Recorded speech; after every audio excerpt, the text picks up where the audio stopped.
Lorenzo Ferrante, Ciao Carmine.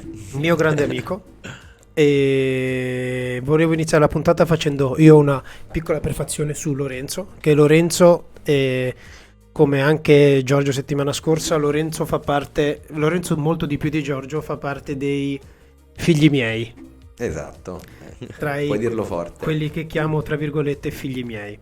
Il ricordo che ho di Lorenzo è di un ragazzo, io non ero proprio agli inizi, però comunque avevo iniziato da poco io nel mondo del flare e c'era un mio video che girava molto a quei tempi lì su YouTube. Se ti ricordi, c'era un mio video che girava, andava forte su Mamma YouTube che a quei gnocco tempi che lì. eri. Anche adesso, bravi tempi. Un mio video che girava molto su YouTube in cui facevo un'esibizione dietro il banco bar di una discoteca a Riccione e Lorenzo tramite quel video poi mi contattò su Facebook. Sì, che poi piccola parentesi, no? Erano tempi diversi, non c'erano i social come oggi, c'era C'era- a malapena Facebook, insomma, no? C'era Facebook, però non c'erano i video e le cose che giravano su Quindi Facebook. magari uno si approcciava a questo mondo, cercava su YouTube Best Flare Bartender in the World. Beh, obiettivamente una delle prime ricerche era proprio Carmine Liguori che spuntava fuori con questo codino biondo abbronzato alla Baia Imperiale, stavi mi sembra. E vedevo questo flare bartender circondato di persone che urlavano, era molto d'impatto quel video, lo vidi e ne rimasi colpito. Poi tutto mi immaginavo, meno che tempi successivi fossimo insomma ritrovati a lavorare insieme e poi ora parleremo di tutto quello che Ecco, è successo e niente, quindi Lorenzo da lì tramite quel video poi mi contattò su Facebook e, e abbiamo iniziato a sentirci. Però una cosa che ha contraddistinto Lorenzo, soprattutto perché io ero ai miei inizi, quindi anche adesso comunque nel tempo mi capitava e mi capita di persone che non conosco che mi contattano, però a quel periodo lì non era ancora così normale per me la cosa di venire contattato perché ero stato riconosciuto nei video o cose varie. E Lorenzo aveva questa cosa che non si vergognava a chiedermi cose, non si vergognava a mandarmi 1000 messaggi, non si faceva nessun problema, era proprio senza problemi pesante.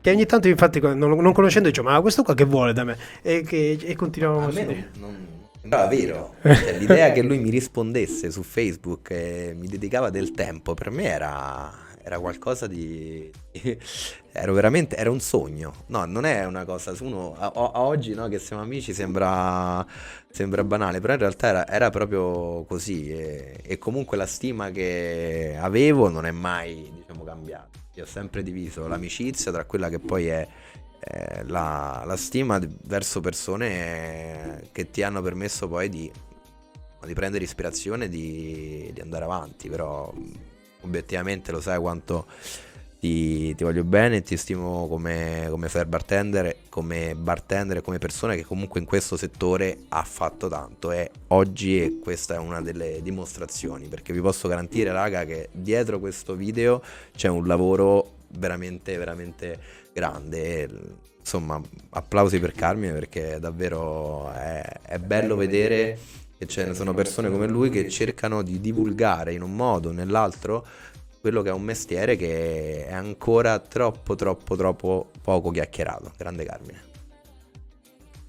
Grazie mille Lollo. Io qua non voglio dilungarmi nel raccontare io la tua storia perché voglio sentirla raccontata da te, volevo soltanto dire che ci siamo conosciuti così e piano piano siamo diventati grandi amici, abbiamo lavorato insieme, abbiamo fatto 1000 cose fino poi arrivando a fare quello che facciamo adesso, di cui ne parleremo durante la puntata. Quindi sono passati 6 minuti e iniziamo subito con te Lorenzo, entriamo subito nel vivo di quello che a me interessa che tu dica e che tu possa raccontare all'interno di questa puntata. Perfetto. Allora, io mi sono scritto un po' di cose tramite io e tramite me e tramite anche le domande che mi sono arrivate su Instagram e pensando anche a quello che tu puoi dare a questo podcast, perché quello che mi interessa a me, come ho detto quando c'era Giorgio settimana scorsa, è intervistare persone che abbiano qualcosa da dire. Tu sei un flare bartender e su questo non c'è dubbio, però ovviamente con te non voglio parlare di flare, non voglio parlare di movimenti e cose varie, mi interessa sapere tutto il resto e tutte le cose che legate alla tua esperienza, quello che fai, quello che non fai, queste cose, quello che mi interessa che tu dica. Allora, come è giusto che sia, inizialmente, brevemente, ma che comunque merita il suo tempo, vorrei sapere un po' della tua storia personale, lavorativa e non quello che ti senti di raccontare, perché mi sono reso conto soprattutto settimana scorsa che Giorgio magari ha iniziato con la sua storia personale un po' troppo presto, che ha iniziato a raccontare da quando era bambino, però la storia di Giorgio, mi sono arrivati 1000 messaggi che ha motivato un sacco di persone che hanno problemi fisici e cose varie. La storia di Giorgio ha motivato un sacco di persone. Quindi, partendo da te, volevo sapere cosa la tua storia personale. Io qua infatti mi sono scritto i tuoi inizi, i tuoi idoli, i tuoi lavori, e come sei cresciuto nel tempo, da cosa sei partito e a cosa sei arrivato. Raga, noi non abbiamo preparato nulla, l'abbiamo proprio scelto di farla molto spontanea, insomma, quindi tutto quello che stiamo per dire è assolutamente spontaneo e insomma, sul momento quello che vogliamo dire. Io sono felicissimo di poter raccontare un po' la mia storia, non voglio dilungarmi troppo e vorrei insomma partire da poco dopo il liceo per farvi capire un po' che cosa ho fatto, ma proprio in breve. Ho fatto tantissimi tipi. Ho fatto Scusa, ti tantissimi. interrompo. Quando tipo parli che ti metto da solo, tu magari se vuoi guardare da una parte invece che guardare me, Ok. guarda lì, così poi quando io taglio per Facebook, per YouTube e Instagram vendono le cose da paura. Ok, il bello della diretta. Guardi lì sopra così siamo perfetti. Vai, vai. Allora, finita la scuola, diciamo che poi non si direbbe, ma ho fatto il liceo scientifico. Sono uscito con il minimo, con 60. Dopodiché ho fatto tantissimi tipi di lavori diversi. Ho fatto il cameriere, il porta a porta, il commesso, ho fatto il manutentore delle bombole d'ossigeno in un ospedale. Ho fatto poi lo spiripizza. Insomma, ho fatto tantissimi tipi di lavoro fino ad arrivare poi a fare l'animatore. Ed è qui che vorrei un attimo, da qui che vorrei partire perché l'animazione a me mi ha permesso di fare quello che faccio oggi, mi ha permesso di avere delle basi anche nel bartending, perché alla fine quello che è il bartending è un approccio con un pubblico, no? Noi siamo sempre di fronte a un palcoscenico e l'animazione mi ha permesso di sbloccarmi. Giorgio ha detto, insomma, Quello che volevo dire io e Giorgio ci trovavamo in questa cosa di essere comunque, io persone lo sono timide. ancora, di essere molto timidi, invece fin dal primo momento, come ho detto prima, quando ci siamo conosciuti, tu comunque non ti facevi problemi a scrivermi, non ti facevi problemi a farti sentire tutto, eri comunque molto spigliato e Però cioè molto libero. anche se non si direbbe, magari io ho avuto questa fortuna, tra virgolette, ma anche io avevo dei problemi proprio a livello emotivo, anche soltanto il fatto di parlare di fronte a delle persone. L'animazione mi ha sbloccato. Io mi ricordo ancora la prima volta che mi hanno messo un microfono in mano, io sono rimasto fermo così e sul palcoscenico ho detto come ti chiami? Dici? E io ero lì e non sapevo, gli ho ripassato il microfono e quel giorno me lo ricordo perché avrei voluto parlare, avrei voluto dire qualcosa di sensato, ma non è semplice perché l'emozione fa insomma il suo effetto.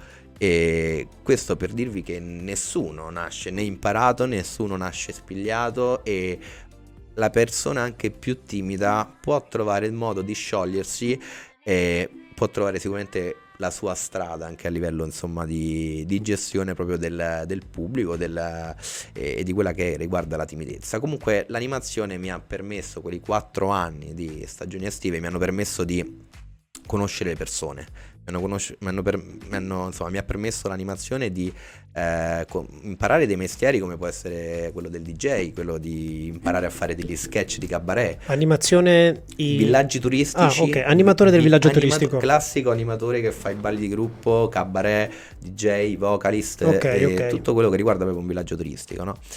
Finiti questi 4 anni di animazione, mi sono ritrovato a 21, quasi 22 anni che dovevo trovare qualcosa da fare perché avevo fatto tanti lavori che non mi piacevano. L'unico lavoro che mi piaceva era l'animatore, però l'animatore, insomma, l'animatore lavori d'estate, se ti va bene guadagni 500 euro al mese e poi insomma tutto l'inverno stai depresso, in depressione, un Sì, po' come il quando lavoro torni. dell'animatore è bello e divertente, però su 3-4 mesi che fai porti a casa lo stipendio di un mese Sì, solo. insomma, lo fai per fare esperienza. Quello che però poi mi ha, insomma, quello che mi è successo è che che lavoro faccio? Insomma, 21 anni, che lavoro faccio? E tutti mi dicevano, perché non vai a fare il barman? In particolare mia sorella me lo diceva. Io vedevo tutti questi barman nei locali che andavano velocissimi, tutti macchinette, io non mi ci vedevo lì dietro. Dicevo, ma io sono una persona distratta, io devo stare in mezzo cioè io stare lì a fare tutte... Non mi ci sarei mai visto, no? Perché non vedevo tanto il lavoro da barman come proprio ma non mi vedevo come un cabarettista di fronte a delle persone. In realtà poi le cose sono cambiate. Però l'animazione mi ha portato a fare poi il barman, quindi mi sono iscritto a novembre 2012 a un corso da barman della Party in Bottle, ed è lì è iniziato un po' tutto. È iniziato con un corso da barman come la maggior parte di tutti i bartender di oggi, insomma, passati. Sono arrivato ultimo, saluto la mia scuola.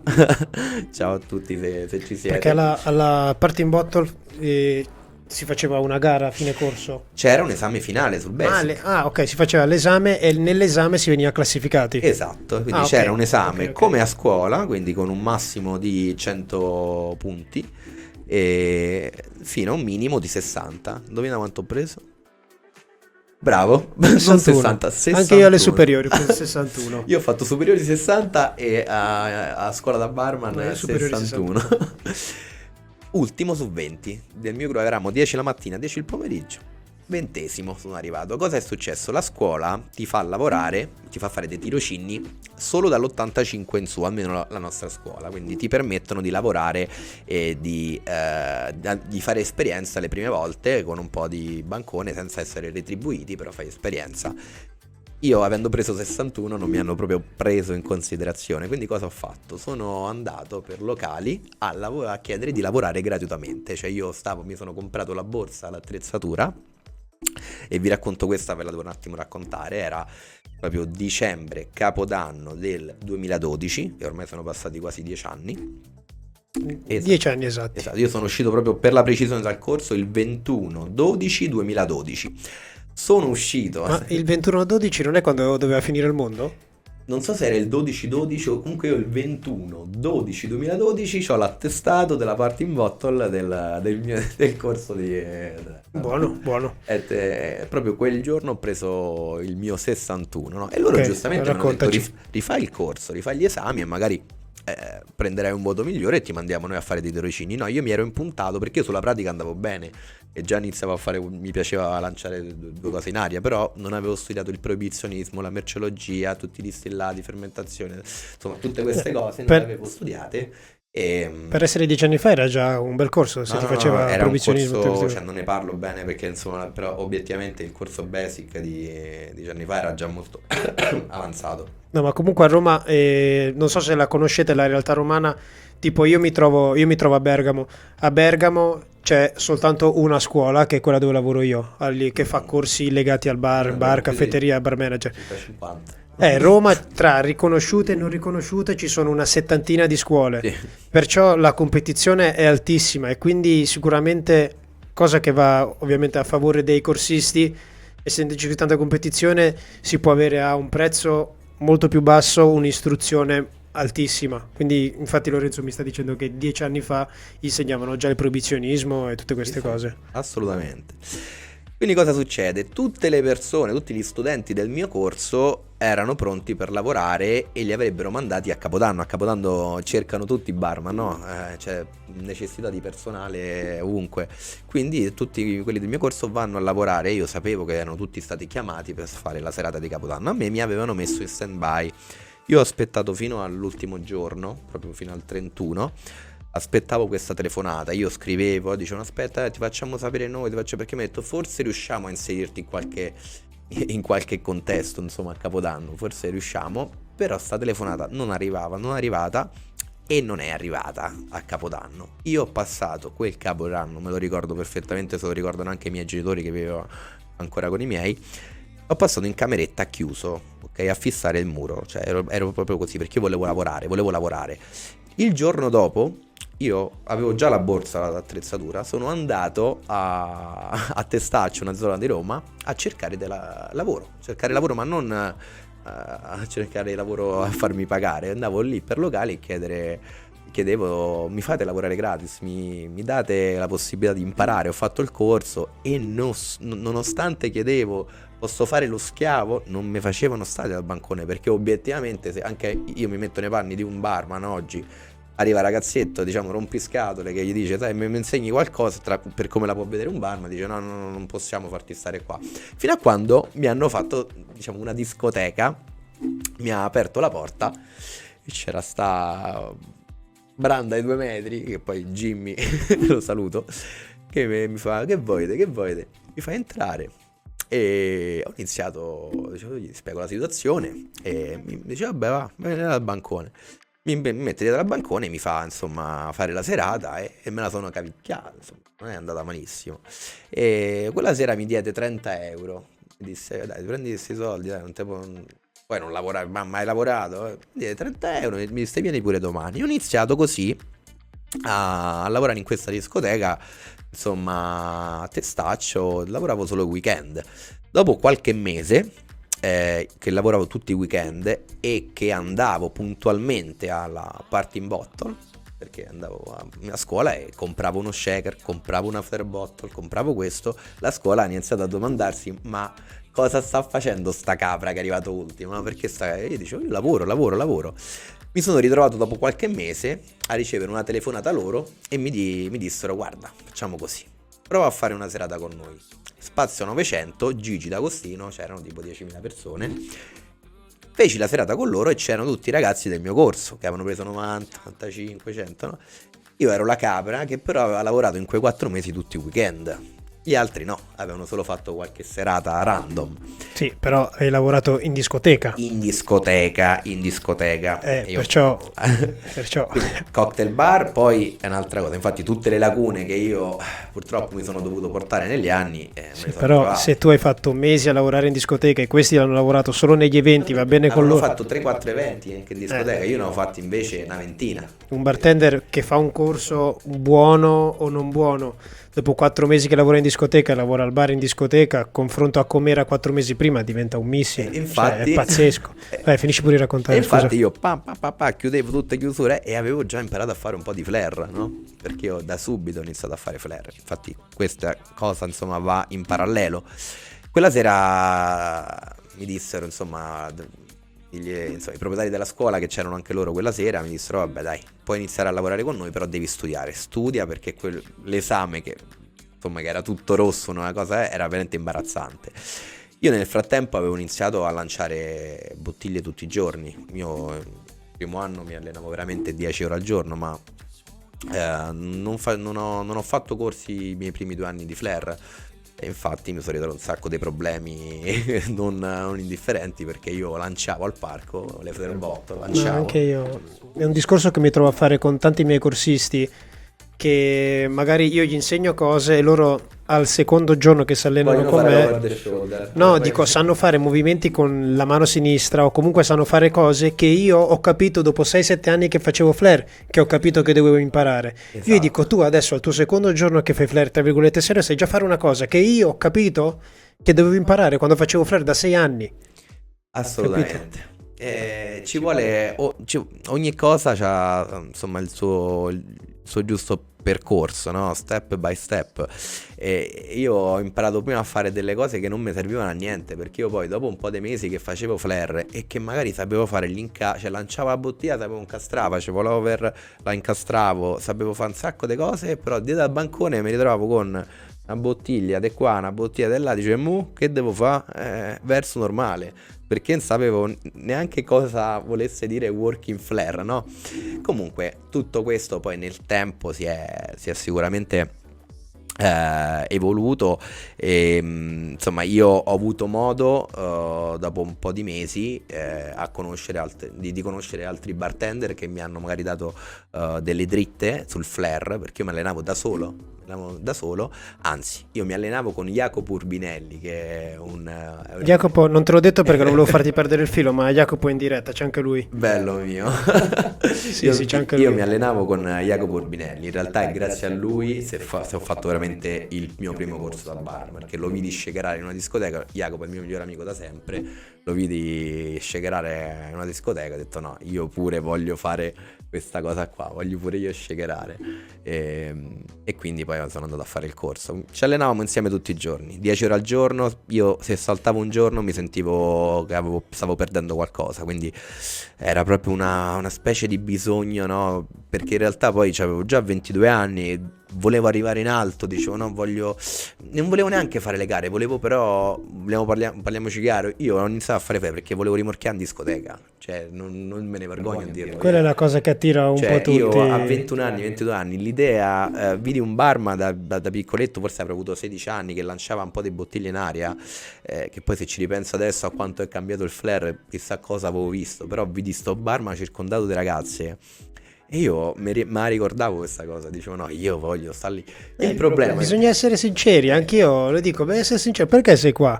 Perché hai visto i barman che sono pieni di un barman con tutte le ragazze insieme, non c'è niente di male a dire. Che c'è di male? Poi insomma non è neanche una cosa insomma sbagliata. Il problema è che dopo qualche mese che avevo imparato a fare flair, io provo a fare flair davanti alle ragazze e non mi si filava proprio nessuna. Cioè proprio, ma proprio niente, perché io lanciavo e quello dicevo ma che cacchio sta a fare, scemo, perché poi ho scoperto tutto il resto, cioè come farlo, quando farlo, e ho capito che magari basta una versata fatta bene, un sorriso, però poi faremo un'altra puntata su come rimorchiare dietro al bancone magari. In realtà poi ci sono state una serie di cose che sono successe, che mi hanno poi portato a fare le gare. No, io poi ho iniziato a fare la mia prima gara, la feci grazie a Daniele Arcello, che mi ha voluto per forza mettere, insomma, Me lo ricordo, era quella lì. Rocks. Ah sì, c'ero, Prima gara. che ero venuto io con Cassini. Esatto. Quando ci siamo conosciuti. Forse era proprio la prima, quella, forse la seconda. Era il secondo On The Rocks, però era la prima che facevi tu. Era la prima che facevo io, quindi sì, perché noi ci sentivamo su Facebook e ti avevo ospitato a casa e nulla, quindi io ho fatto questa mia prima competizione non avendo comunque le competenze, non avevo proprio le competenze per farla, però mi sono sempre piaciute un po' le sfide e mi sono lanciato e ho preparato questa coreografia.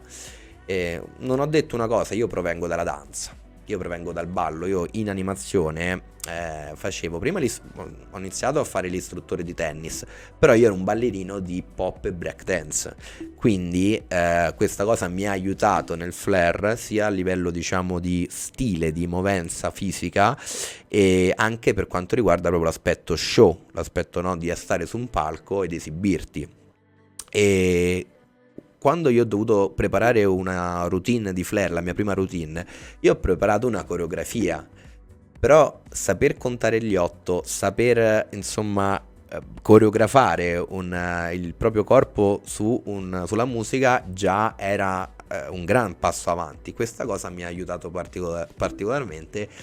E la prima gara mi ricordo che fu un disastro a livello tecnico, però a livello di intrattenimento fu un mega successo e la gente fu colpita da questo, da quanto io ero lì ed esplodevo, dovevo esplodere, c'avevo un fuoco dentro che però non sapevo gestire, perché la break dance tu hai adrenalina, vai, salti, zompi, invece il flair tu devi avere il controllo, quindi mescolare le cose è stato complesso.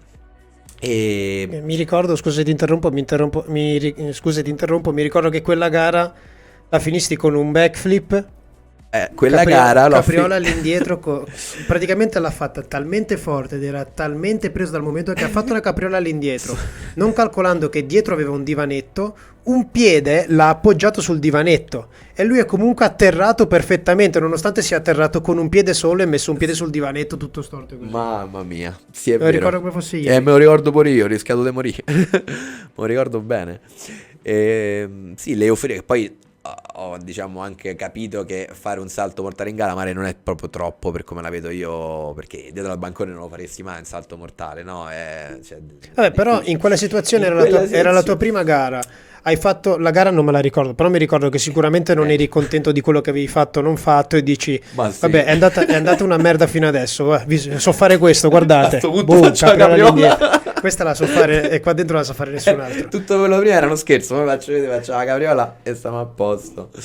E, no, vabbè, però da quella prima gara poi io ebbi proprio una voglia di farne altre con una carica dentro assurda, quindi facciamo un po' di salto in avanti, no? Passiamo al 2013, ok? Io ho Che iniziato nel 2012. quello che mi ha colpito a me, pensandoci tipo oggi, facendo comunque una riflessione un po' tipo adesso in questi giorni sapevo che venivi tu e ho pensato particolarmente a te, quello che potevamo dire o non dire insieme.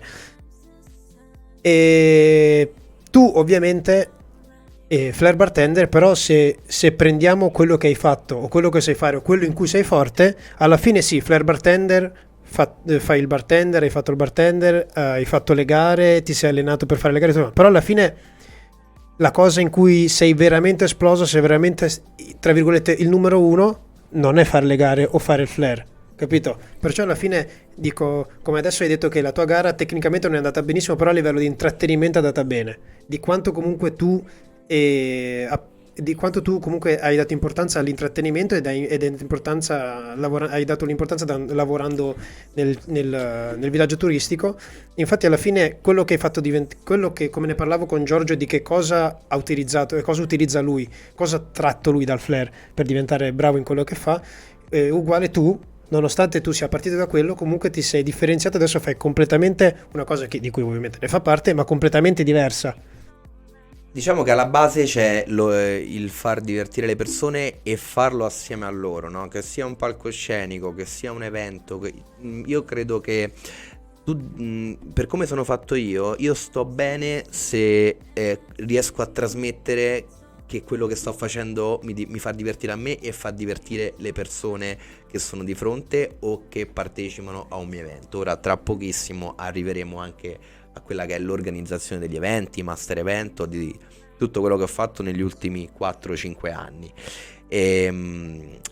Io ho avuto la fortuna di conoscere innanzitutto le persone in animazione, perché io conoscevo 600-700 persone diverse a settimana, ci parlavo e conoscevo le varie tipologie di carattere delle persone, come stare e insomma come proprio gestire proprio caratterialmente, no? Tu davanti al bancone ti può capitare a chiunque, c'è sta quello più sofisticato, quello più ignorante, e un bravo bartender riesce a far star bene chiunque ha di fronte, credo, no? Questo mi ha aiutato in animazione. Quello che poi mi è successo nel bartending è che ho conosciuto le varie sfaccettature di questo mestiere dal nord Italia al sud Italia, no? Io, Che è completamente diverso. che è tutta un'altra faccenda, proprio su questo io vorrei fare un salto al 2015, da quando abbiamo iniziato a lavorare assieme, no? Perché io dal 2012 al 2015 ho fatto esperienza, feci poi un master di Flair che mi ha aiutato tanto a pulire alcuni movimenti che non Che avevo. master avevi fatto? Ho fatto un master con Dario Di Carlantonio, grande Ah, Dario, ok. e Dario mi ha Non me la aiutato. ricordavo questa, però sì. Feci un master con Dario, sì. E lì insomma avevo capito che dovevo fare un passo indietro per togliermi quelle lacune che mi ero portato avanti nei 2 anni che avevo iniziato a fare tutto da solo, no? E da lì ho iniziato a cambiare un po' il mio modo di vedere le cose. Lavoravo tanto nelle discoteche, facevo un po' di esperienza di qua, ho girato tanto su Roma e nel 2014 vedevo Carmine Liguori, Giorgio Chiarello, Daniela che lavoravano al Vanilla Club di Jesolo, no? E Carmine è sempre stato per me un idolo, raga, ma non lo è tuttora, non ho problemi a dirlo, insomma, no? E non mi fare emozionare, te lo dico,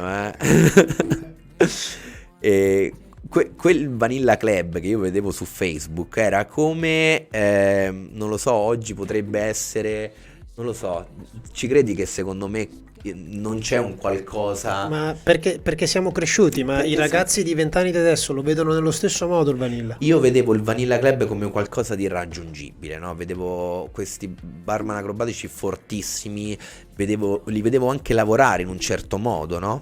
E un giorno Carmine mi disse: senti, ma parliamo un attimo del Vanilla, perché stanno cercando dei barman acrobatici, non lo so, potremmo fare...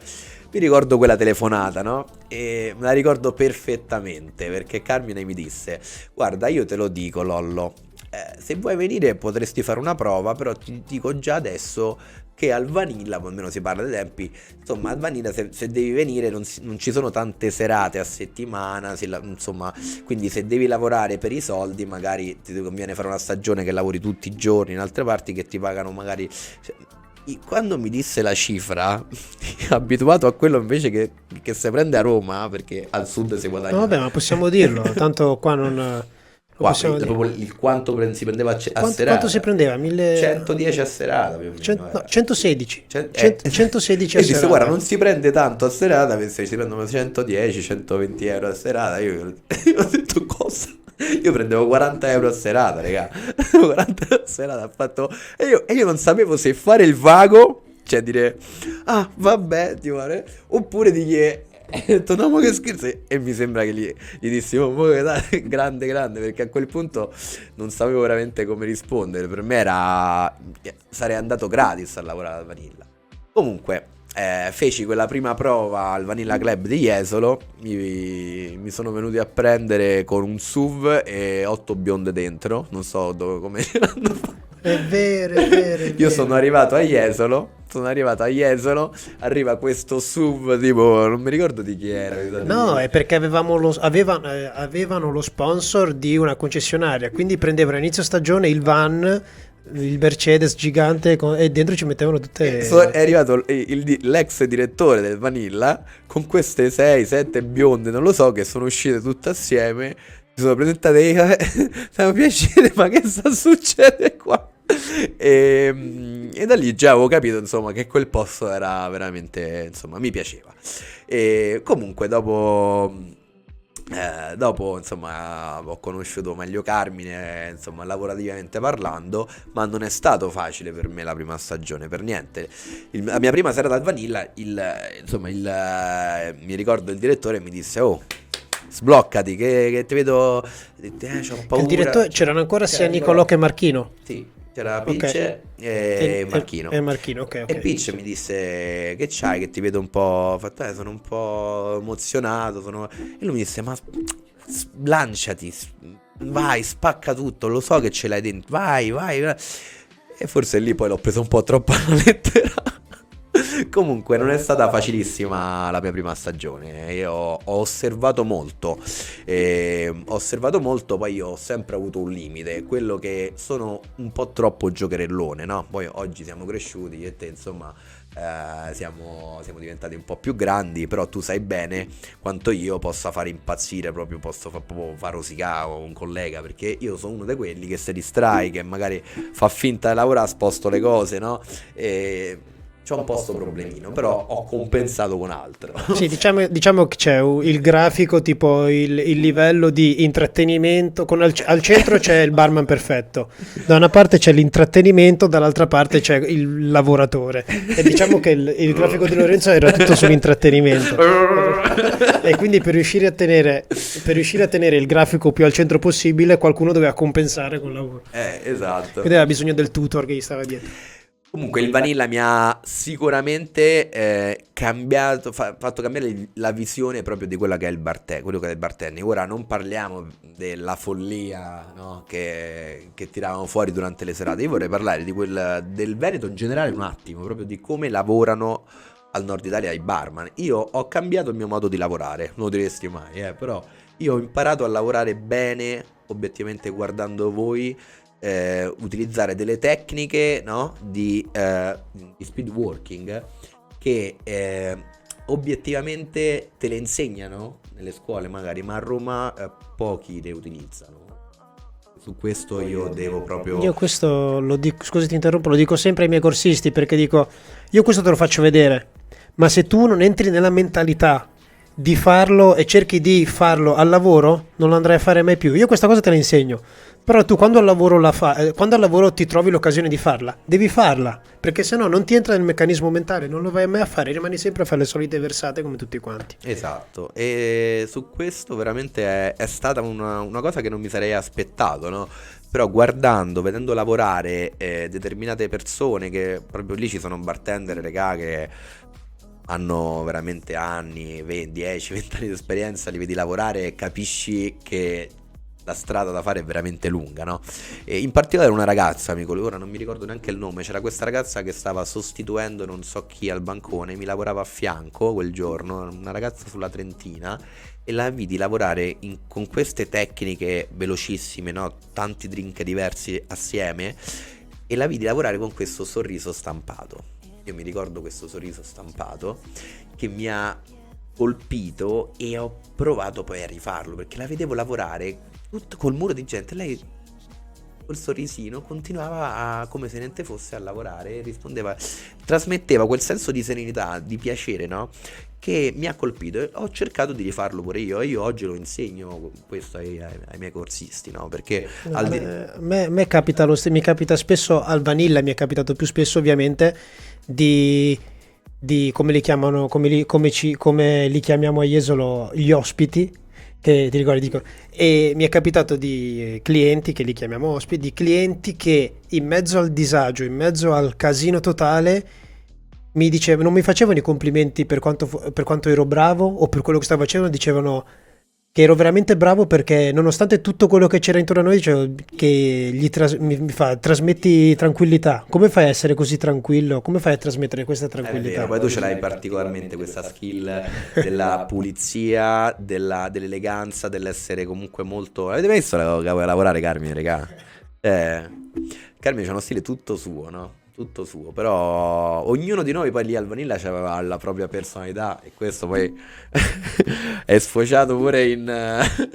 sono stati un po' dei problemini, perché poi eravamo tutti un po' euforici, eravamo pure un po' tutti prime donne quel periodo. Tu no, tu in realtà tu stavi là, facevi il tuo, eri... No, io ero contento di supportare le prime donne al bar con me.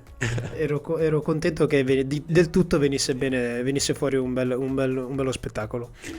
Comunque sì, insomma... Dicevi della ragazza? E niente, questa ragazza mi ha trasmesso il sorriso. Io mi ricordo proprio quella scena di lei che ha sorriso, ho cercato di rifarlo, e nel corso del tempo il mio percorso è stato proprio graduale. Però devo dire che il Vanilla mi ha insegnato a lavorare e a capire la mentalità di un bartender del nord, no? Rispetto a quella del sud. Cioè, proprio esempio pratico, il bartender del sud di Roma arriva al locale e fa: oggi mi va proprio di fare niente, ma c'ho ancora la matrice lampada, lasciamo di perdere, ho litigato con la donna, questa è la mentalità del bartender romano. E il bartender del nord arriva al locale, fa: dai raga, dai, allora facciamo tu, fai questo, dai, che così ci sbrighiamo, abbiamo finito, e poi facciamo pure un po' di pausa, pro operativi, tac e tac, tutti...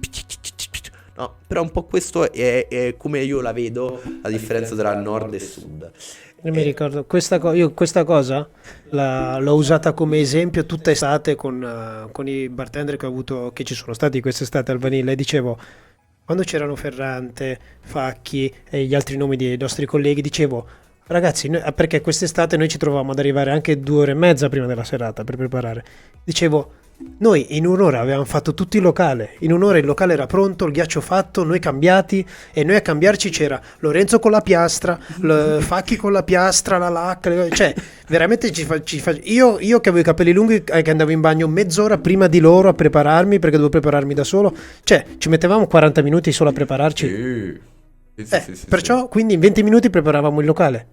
In 20 minuti costruivamo un locale intero, locale senza con l'unico personale eravamo Io ci noi. provavo, però il problema è che io ero troppo caciarone. Si può vedere l'olacce un pochino, qualcuna? Piccolina. Sì.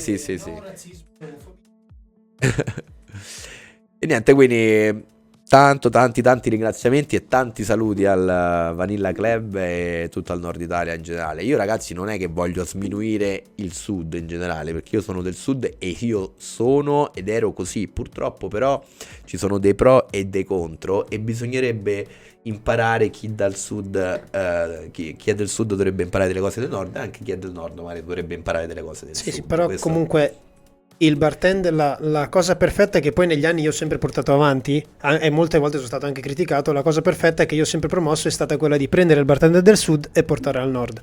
Perché il bartender del sud al nord riesce a esprimersi molto di più, capito? Ci sono dinamiche e situazioni che non puoi gestire al sud che ti tappano le ali, che non ti lasciano libero di esprimerti lavorativamente, non. E voglio insomma giusto concludere perché adesso arriviamo poi a quello che mi ha caratterizzato negli ultimi 4-5 anni, no? Ho avuto modo di conoscere anche un po' il sud perché poi ho fatto delle serate anche in Sicilia, ho fatto degli eventi anche. Io ho avuto la fortuna, tra virgolette, anche. Sì, la fortuna, ma me la sono creata la fortuna, no? Di poter lavorare in tante parti d'Italia. Credo che le regioni dove non ho fatto un'esibizione o comunque un lavoro in Italia sono veramente poche, quelle dove non sono stato. Quindi ho avuto modo di vedere il panorama nazionale a 360 gradi. E questo mi ha permesso poi di sviluppare idee e di capire che può quello che può volere la gente, quello che può funzionare anche al bancone, no? Perché i ragazzi di oggi, e questo a me dispiace, se ci sono tanti flare bartender magari che si stanno approcciando a questo mondo, ascoltate bene raga, no? Tanti flare bartender di oggi, ragazzi che stanno imparando, si soffermano troppo su quello che è il movimento in flare e su quello che magari è un video da pubblicare. Io quando vedo i profili Instagram di ragazzi che fanno flare magari 1 o 2 anni e vedo che non hanno neanche mezzo video dove fanno flare davanti a qualcuno, cioè hanno tutti video flare room, no? E io credo che si sia persa un po' la concezione di quello che noi dobbiamo fare. Noi siamo al servizio della gente. Se tu sei un flare bartender, al di là del movimento tecnico, conta più magari un sorriso, conta più un far capire che sei lì per loro. Questo aspetto viene un po' sottovalutato negli ultimi tempi. E anche proprio le tecniche del flare. Io proprio ieri sera mi stavo riguardando dei video del 2004 e 2005. Un video del 2005 del Roadhouse di Tomek e un altro video di Tom Dyer del 2004. Sempre vedendo queste gare da 8 minuti, no?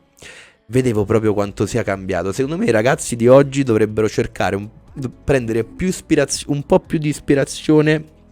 Non dico che non debbano prendere ispirazione dal flare di oggi, però dovrebbero farsi un po' di storia, dovrebbero studiare. Cerca di tenerlo davanti. Dovrebbero studiare un po' di più quello da dove proveniamo, il perché facciamo quello che stiamo facendo oggi. E comunque al centro di tutto c'è il far star bene la persona che abbiamo di fronte. E subentra anche proprio l'aspetto verbale, Noi possiamo anche semplicemente dire raga fatemi un sorriso. Io lo dicevo sempre raga fate un sorriso, e tutti ridevano, no? Però già quello è un primo approccio. Io non posso partire e lanciare le bottiglie così con una persona che arriva, sto zitto, arrivo e lancio. Devo portarla quella persona. Se gli faccio una mini battuta, gli faccio capire che mi voglio divertire con lui e poi piano piano faccio un movimento di flare, che sia complesso o no, però a quel punto la persona non guarda più quel movimento, no? Guarda l'insieme. E quello vuol dire, se vedi la persona sorridere, che ti guarda con insomma, non con oddio che mi arriva una cosa che sta a fare questo. Se ti guarda con gratitudine, con piacere, allora il risultato vuol dire che lo stiamo portando a casa. E nulla, insomma, 4 anni di Vanilla, tante emozioni, tante cose che mi hanno aiutato. Ho conosciuto tutto il panorama nazionale, tutto il Veneto, perché poi ho lavorato un po' ovunque. Io in Veneto ho lavorato a Venezia, ho lavorato a Treviso, ho lavorato a Padova, ho conosciuto un po' tutto il Veneto, ho lavorato a Milano, insomma un po' tutta Italia. E mi sono fatto una cultura. Ho fatto pure un bel po' di danni. Ho fatto pure un bel po' di danni e siamo arrivati, diciamo, nel 2017 che mi sono fidanzato. macello. E lì è stata il Un delirio. grandissimo errore. Grandissimo errore, no, no, no, ecco, No, no, no, no, no, non devo risultare no, antipatico. no, non è stato un errore, però diciamo che è stata anche quella una fase della mia vita, perché io sono sempre stato single, nessuno si sarebbe mai immaginato che io mi potessi fidanzare in quel periodo, no? È successo e obiettivamente mi ha anche aiutato a resettare un po' tutta quello che era una follia esagerata che avevo, perché io fino al 2017 non avevo obiettivi, no? Io quello che insegno oggi ai miei corsisti, bisogna porsi degli obiettivi, ma sai perché? Perché io ce l'avevo anche degli obiettivi, li superavo. Cioè io dicevo forse andrò a fare gare, boom, mi sono ritrovato a fare 10 gare a settimana, 10 a settimana no, però Sì, fatto sì, io, 10 io un uguale. anno. Il mio obiettivo quando ho iniziato a far flare era riuscire a fare le quattro bottiglie. E quando ci sono arrivato invece per me era, no, ma è troppo facile, non posso fare solo questo. Perciò il mio obiettivo quando ho iniziato a prendere la prima bottiglia in mano era, voglio imparare a lanciarne quattro. Perciò, considerando poi quello che ho fatto dopo, perciò... Bisogna porsi un obiettivo, questo è, io l'ho capito negli ultimi anni quanto è importante, porsi un obiettivo e cercare di raggiungerlo e di superarlo. Ehm, quindi è successo che nel 2017 io ho iniziato ad avere dei follower.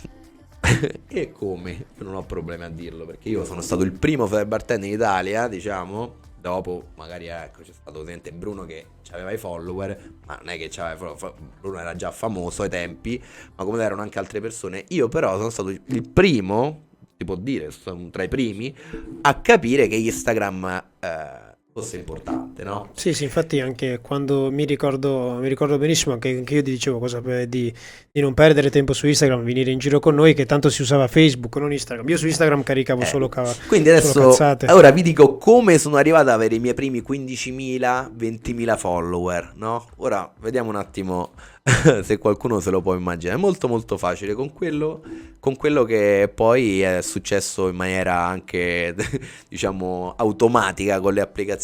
Io semplicemente mettevo like a tutti, mettevo il follow alle persone e poi lo levavo. Facevo follow unfollow, ma lo facevo a 2017 per vedere che succedeva e vedevo che la gente mi riseguiva. Poi, Che tra virgolette poi è la stessa operazione che va a fare una sponsorizzazione. Cioè non va ovviamente a seguire le persone, però tu non seguivi gente a caso. Tu andavi tipo sul profilo hai detto Bruno, andavi sul profilo di Bruno, seguivi la gente che seguiva Bruno e bravo. dicevi, quindi questo se segue Bruno vuol dire che è Quella è interessato a stata me. una gran cosa, perché io poi, superata le prime settimane, ho detto, sì, ma non è che posso seguire gente a casa, io a caso dovevo seguire persone settoriali. Quindi ho capito che andare su un profilo di una persona già seguita del settore mi poteva aiutare. Poi, obiettivamente, io avevo un profilo interessante. Io a quei tempi facevo, insomma, il pazzo al bancone, pubblicavo dei video un po' particolari. Chi mi segue da un bel po' di tempo se li ricorda. Quindi uno capitava sul mio profilo e si incuriosiva, mi iniziava a seguire. E non c'erano neanche ancora, forse le storie. Forse le storie Instagram sono addirittura. No, no, non c'era. Le Non storie, c'erano, le perché storie poi erano quelle. No, Snapchat no. e poi Non c'era diciamo, ancora neanche Snapchat. No, no. comunque, insomma, i miei primi 2 anni, 2017-2018, ho iniziato a fare queste procedure che mi hanno permesso di arrivare a un tot numero di follower e poi me ne sono arrivati automaticamente degli altri perché pubblicavo dei contenuti interessanti, delle cose divertenti. E però la mia relazione, la mia ex relazione, ciao Martina, ormai tanto comunque siamo in buoni rapporti, se un giorno vedrà questo video, mi ha permesso di mettere un po' la testa a posto. Mi ha permesso di capire che,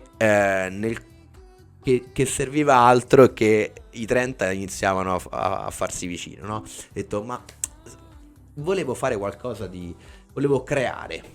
E io volevo creare qualcosa. E la mia prima idea fu quella di creare, cioè di organizzare un master, non dove ero io la guest, di organizzare un master per qualcun altro. Tu ti ricordi bene che lo volevo organizzare con te, no? Ai primi tempi è successa tutta quella storia, no? Poi mi sono ritrovato a organizzare un master per Giorgio Facchinetti e Giorgio Chiarello. Il primo master, no? Qui stiamo stiamo arrivando più o meno già ai master. Facchi e Chiarello non me lo ricordo. Esatto. Che l'hai organizzato tu di Facchi e Chiarello non me lo ricordo. Dovevo organizzarlo per Giorgio Chiarello e Giorgio Facchinetti. Poi è A Roma? successo che Giorgio Chiarello iniziò a lavorare per una scuola a Roma, ora non mi va di fare nomi. No, sì, Ha sì. iniziato a lavorare per una scuola e quindi diciamo non poteva più partecipare a questo master. Però io avevo già organizzato tutto e quindi volevo ormai farlo questo master. Il format di questo master era questi due trainer insegnano, fine, giusto? Questi due trainer si insegnano. Ok. Questi due Che poi trainer. adesso inizieremo. Ovviamente noi stiamo seguendo dei punti che io ho dato alla conversazione. Perciò puntualizzo questa cosa perché arriveremo a parlare di un'altra cosa. Comunque, questi due trainer insegnano, ok? E questi due trainer, insomma, dovevano insegnare loro, io dovevo fare la parte organizzativa. A me ne salta uno, rimane Giorgio, insomma, rimane Giorgio Facchinetti. E io e Giorgio lavoravamo insieme al Vanilla, quindi abbiamo detto, ma perché se proviamo a farlo io e te? Proviamo a farlo assieme questo master, magari facciamo una cosa semplice. Io non mi sentivo ancora pronto per essere, diciamo, una guest in un master, perché la mia esperienza non era ancora, secondo me, io già facevo il trainer, io insegnavo a scuola, facevo dei piccoli corsi, però fare un master aperto a tutta Italia, vero e proprio, non mi sentivo pronto, quindi infatti proprio il primo master, al centro dell'attenzione c'era Giorgio. Al centro dell'attenzione c'era Giorgio Facchinetti, dove eccolo qua. Che poi le date, queste sono 9, 10, 11 gennaio. In realtà le date poi effettive furono 16, 17 e 18 gennaio. Questa è la locandina, è la prima Questa è la locandina prima storica locandina del primo di questo, master. che doveva essere Giorgio Facchinetti e Giorgio Dovevano Chiarello. essere loro due, poi alla fine mi sono ritrovato a farlo io, però Che poi infatti da come è organizzato questa locandina era praticamente Facchinetti e col tuo supporto, esatto, con il no, supporto di io Lorenzo. proprio ho detto mettimi piccolino, no? Che io perché il programma era il suo, tutto faceva tutto lui. Ho detto io non ci vorrei stare, insomma, comunque questo fu il primo master. Allora, ora parliamo di tutto quello che è successo nel corso di questi. Poi io ve lo dico, alla fine dovrò parlare pure di una cosa e dovrò dire una parte del ghiaccio. Va bene, no, parliamo di tutto, va bene tutto. E aspetta, Lollo, prima di iniziare quel macro discorso che io mi sono segnato qua nella mia agenda, mi segno Io le nel cose. frattempo bevo una Red Bull. Va bene, è così, mettila che volevo giusto contattarla per farmi dare o soldi o attrezzature o non so che cosa. E allora, vengono dalle domande di Instagram. Ovviamente dalle domande che mi sono arrivate ho preso quelle che potessero dare qualcosa. Allora, prima domanda che mi ha incuriosito. Cosa ti ha spinto a diventare trainer della Party in Bottle? Allora, cosa mi ha spinto? Aspetta, prima cosa, io questa cosa del 60, questa cosa del che sei stato l'ultimo della classe non la sapevo. Perciò, cosa ti ha spinto a diventare trainer della Party in Bottle, soprattutto dopo la tua esperienza alla Party in Bottle? Vabbè, parliamo già di 5 anni dopo, quindi ormai mi ero affermato, lavoravo al Vanilla. In realtà non è che ero io, sono stati loro a reinserire i corsi di Flair, grazie un po' a me, perché non facevano corsi di Flair loro in Party in Bottle. E mi ha spinto l'amore che ho io proprio per l'insegnamento. Io ho insegnato tennis, io sono un tennista, mi piaceva proprio insegnare e trasmettere, quindi l'idea di poter trasmettere quella che era la mia passione era un qualcosa di inimmaginabile, e dissi subito, insomma, di sì quando mi fecero la prima proposta di insegnare, ma fu un disastro il mio primo corso. I miei corsi furono un disastro, perché un conto è saper fare, un conto è saper insegnare, e nel Flair è qualcosa di veramente di difficilissimo. Tu penso che lo puoi. Sì, io questo l'ho sempre sostenuto tanto perché mi ricordo quando nel periodo in cui ok, no, volevo vedere se funzionava. Nel periodo in cui io mi sono trovato a dovermi allontanare dal mondo delle gare, che tra l'altro era il periodo in cui ho iniziato a fare tantissimi corsi, in cui ho iniziato a viaggiare veramente tanto ed essere richiesto in Italia in tanti posti,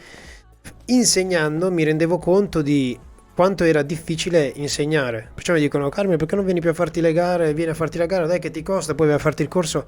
Cavolo, ma insegnarlo è molto molto diverso da farlo e impararlo. Perciò magari anche sapere, quello che mi ha aiutato tanto a me è stato quello di mettermi dal punto di vista di chi impara. Essendo stato anch'io un corsista dei master e dei corsi, anch'io ancora oggi nel cercare di capire cosa insegnare o come insegnarlo, mi medesimo negli occhi di chi è lì. Quindi era tanto difficile. Ed è giustissimo, e quello che a me è mancato è proprio anche questo, che non avendo fatto pochissimi corsi, anche solo uno, non ho avuto, diciamo, anche l'altra parte l'altro aspetto, insomma, dell'insegnamento, quello dello studente. Quindi io, primo corso, non avevo un programma, non avevo nulla. Ok, oggi impariamo questo, dai, vediamo che facciamo. E lì mi ha detto: e mo da che parto? Che gli faccio fa? Non era stato un gran corso, onestamente. Io sono sincero, e piano piano poi c'è stata tutta un'evoluzione, perché ero affiancato, no? Io non è che mi hanno messo una classe da solo e mi hanno detto insegna, ero affiancato, però quel primo corso, quando avevo io la mia parte, insomma, ho detto dai, fagli vedere questo movimento, fagli vedere quell'altro, non sapevo come insegnarlo. E poi piano piano nel corso del tempo grazie all'aiuto anche insomma, dei colleghi della scuola, della Part in Bottle, ho imparato proprio tante, tante cose, a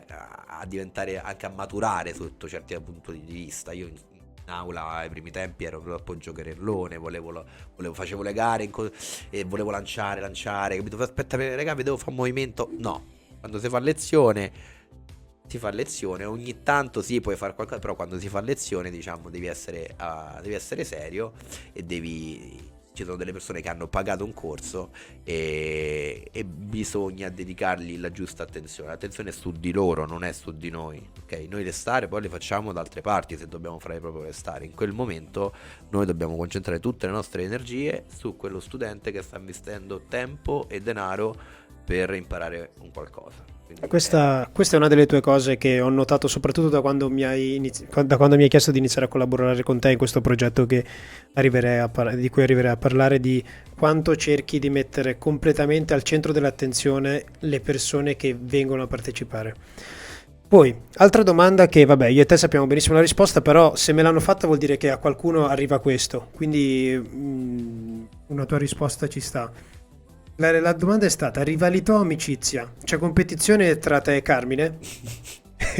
tra me e te, allora, a oggi no, ti dico oggi con tutto il cuore no, però nel corso degli anni ci può essere stata, Cioè, un pochino. no, a mio avviso c'è stato qualche screzio o qualcosa, però mai rivalità. Però competizione Non no, rivalità tra o me competizione. no, infatti Magari tra te e Facchi un po' di competizione sì, perché io la vedevo al lavoro soprattutto.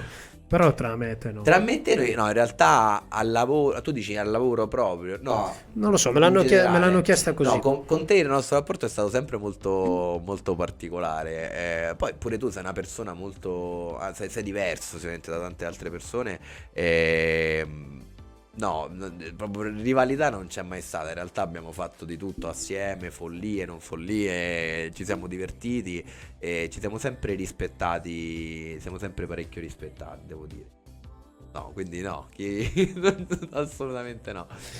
Ok, allora, delle gare ne abbiamo parlato, social network ne abbiamo parlato. Adesso, io qua mi sono scritto organizzazione eventi, tutto quanto, racchiuderei tutto quanto nel continuare il discorso di quello, perciò qua lascio perdere, di quello che stavi dicendo, siamo partiti da questa prima locandina, ok?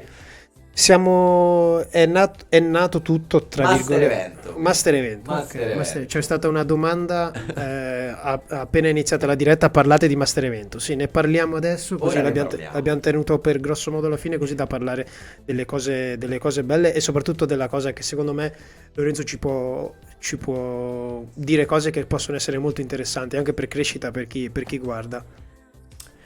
Allora, sì, abbiamo fatto vedere la locandina, dai, magari se la possiamo far rivedere un attimo, proprio la prima locandina del primo evento che, come vi dicevo prima, doveva essere organizzato per altri due bartender e poi alla fine mi sono ritrovato io a essere la seconda guest.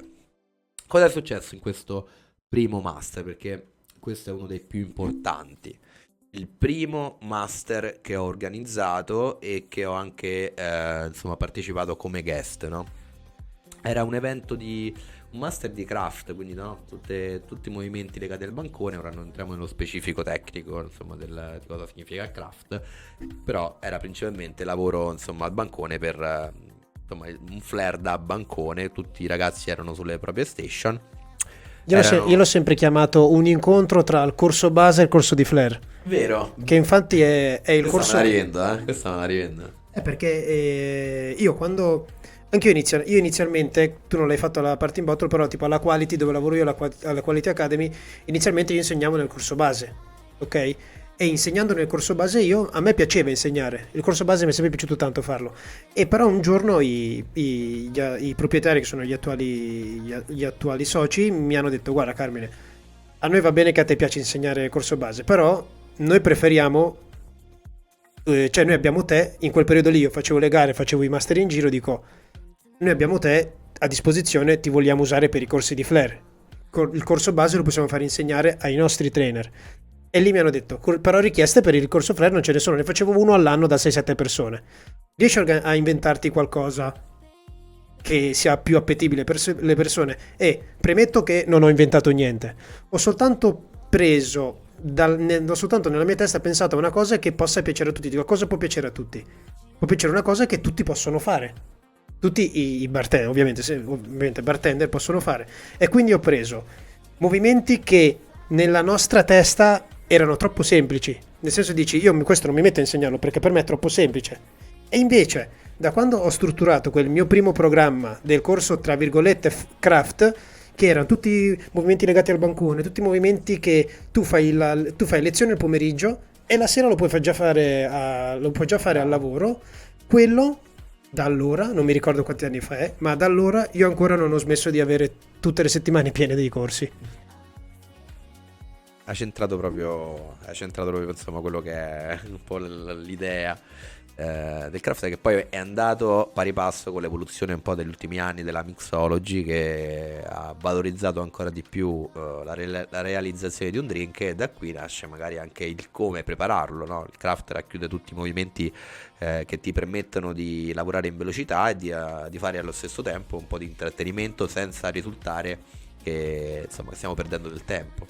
E poi quell'anno ci fu proprio il boom, no? Tutti stavano organizzando questi master di craft. Cosa è successo però? Insomma, entriamo un po' nel vivo di questo master. Erano 3 giorni di flair, 6 ore al giorno, da lunedì, martedì, mercoledì mi sembra. Era sicuramente tutto molto bello, no? Fecimo la prima lezione assieme, io seguivo Giorgio, però in realtà il master lo stavo facendo, cioè Giorgio faceva vedere dei movimenti e io dicevo sì, ma mo devi insegnare pure a me, io questo non lo so fa. Stavo là, quindi Giorgio diceva fai fare a me, non ti fai fare a me, fai fare a me. Io stavo lì, apprendevo e quello che a me mi ha, diciamo, da subito, proprio una cosa che avevo dentro era: ma stanno bene questi ragazzi? Mi chiedevo. Sono venuti da tutta Italia perché erano 8 ragazzi, però non erano nessuno di Roma, erano venuti, insomma, chi del nord, del sud, eccetera. E io avevo questa domanda che mi continuava a farmi: ma sono contenti, sono soddisfatti, no? E soprattutto, finito il corso alle 18, che si fa dopo? Vanno in camera, stanno a Roma, e che fanno questa sera? Quindi mi ricordo la prima sera dissi a Giorgio, che stava con me in camera: vabbè, ma usciamoci insieme, no? Cioè, stanno qua, hanno mandato, avevamo un gruppo WhatsApp, abbiamo detto dai, portiamoli a bere una cosa in giro.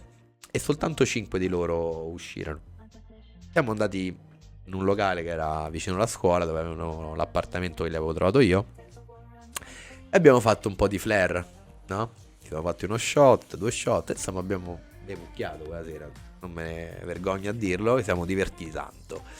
Quella sera poi è finita che abbiamo fatto le 4 di mattina. Siamo andati contro un po' quella che è, insomma, quello che può essere, che possono essere dei principi di un corso di formazione. Sono d'accordissimo. Però quella sera siamo stati veramente, veramente bene, perché questi ragazzi ci chiedevano, ci facevano domande di ogni tipo, dalla A alla Z, volevano sapere quello che era il nostro percorso, no? E lì ho capito, io lì proprio dal primo master insieme a Giorgio abbiamo capito che quella sera era parte del master stesso. E il master non poteva finire alle 18, il master doveva continuare, perché al di là della parte tecnica c'era la parte umana, la parte della persona per la quale, per la quale quegli studenti erano lì. E quindi ci siamo detti, usciamoci anche domani sera. Hai visto quante domande? Coinvolgiamoli tutti. Io, Quindi, scusa, ti interrompo. Io in questa cosa io mi riconosco perfettamente perché io quando ho fatto il mio primo master, come trainer c'era Dario Doimo e io ho iniziato a far flare perché ho visto un video di Dario Doimo. E ovviamente lui a quei tempi viveva a Las Vegas, dove vive ancora adesso, però io avevo appena iniziato a fare il barman, il bartender, e perciò dicevo sì, bravissimo, mio idolo, sapevo tutti i video a memoria, però dicevo vabbè, è impossibile incontrarlo, è troppo lontano.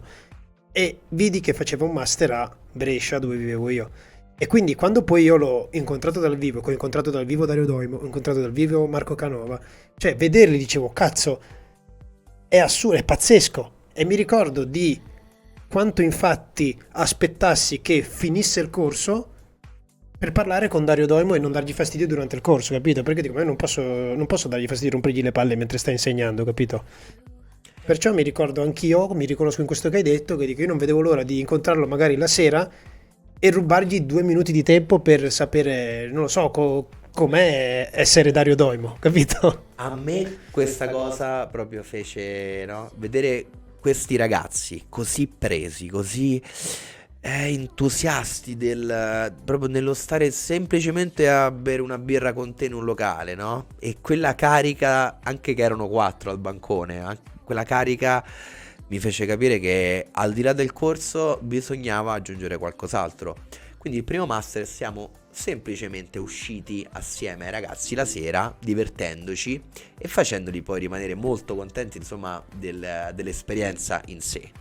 Questo è stato proprio il primo master. Il secondo master poi l'abbiamo subito riorganizzato, perché era andato bene. Abbiamo detto apriamo delle nuove date, insomma facevamo le storie sui social, cioè, pubblichiamo dei video per quello che si poteva comunque nel 2018, con Instagram. Questa era la locandina del secondo Guarda master, che, dove guarda anche che qualità di locandina proprio. organizzata nello stesso Quanto è modo, bello, Giorgio. con fotografie diverse. Però sì. Quindi questo fu il secondo master. Questo, prendendo ispirazione dal primo, abbiamo portato i ragazzi la sera in giro e ci siamo ritrovati in un localetto che era lì vicino, che era di Gianluca De Menego, mio ex collega, amico mio. Ciao Giallo, ti voglio tanto bene. E l'abbiamo portati i ragazzi a visitare questo locale. E lì, in questo locale, la sera fecero un'oretta di chiacchierata con il bartender alle 21-22 di sera. Il locale non era ancora pieno, quindi avevano modo di parlare con il barman, che era bravissimo sulla mixology. E lì vediamo i ragazzi che parlavano. Io parlo già, no? Primo giorno di corso, si fa lezione, la sera usciamo. Noi già sapevamo, li portiamo in giro, li portiamo in questo locale. Master Evento è nato proprio, cioè l'hai perfezionato proprio facendolo. Sia stato, nel farlo, nel farlo l'avete perfezionato ogni volta. A ogni cosa, io mi ricordo, io e Giorgio ci guardavamo, diciamo, vedi che questa cosa che funziona. E già da questo evento noi andammo la prima sera da Gianluca, in questo locale atipico, e Gianluca gli faceva una lezione. Atipico, me lo ricordo adesso che l'hai detto. Gli spiegava, no, i cocktail del locale, ed era molto bravo lui a spiegare. E noi stavamo lì e facevamo, ma stai a vedere che bello che è questa situazione, vedi che bello, ci appuntavamo tutto, stavamo lì, no? Perché? Ma perché alla base di tutto c'era sempre il farli stare bene, il successo, no, dell'esperienza in sé. Perché parliamoci chiaro, no? Con 3 giorni è difficile, no? Magari uno si aspetta, vado a fare un corso di flare e divento un flare bartender. Sicuramente apprendi delle basi, sicuramente, però poi il percorso è lungo. Però quello che puoi fare è trasmettere anche con il proprio tempo. Quindi noi quello che facciamo era gli davamo più tempo possibile standoci insieme, e lo facciamo mica con che palle devo andare stasera con i ragazzi, lo facciamo con piacere. A noi piaceva tanto stare lì, vedere che i ragazzi volevano stare con noi. Quindi già da questo master noi prima sera, seconda sera, terza sera era semi programmata la cosa. Andammo da Gianluca, da Arcello, e poi andammo in un altro locale, però tutto legato un po' alla miscelazione. E allora abbiamo iniziato a dire dovremmo metterlo quasi da programma, una cosa del genere. Ci organizziamo, andiamo presto nel locale la sera, così verso le 21 magari il barman non c'ha questa mole di lavoro, no?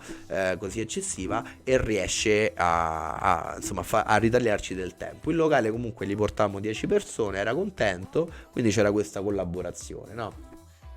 E poi siamo andati avanti. Dopo febbraio siamo arrivati, mi sembra, ad aprile.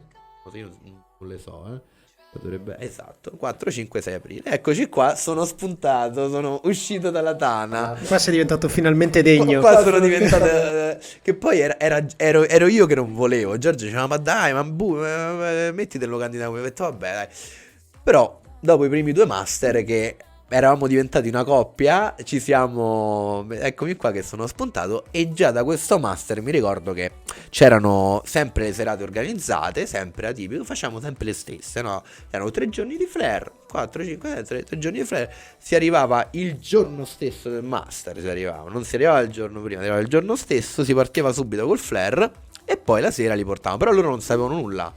Cioè noi glielo facevamo trovare a sorpresa questa cosa. Qui non avete ancora inserito la merceologia o mixology. Non era da programma. Okay. Cioè io e Giorgio lo sapevamo che l'avremmo portati, però noi giocavamo su questo fatto di portarli a sorpresa la sera.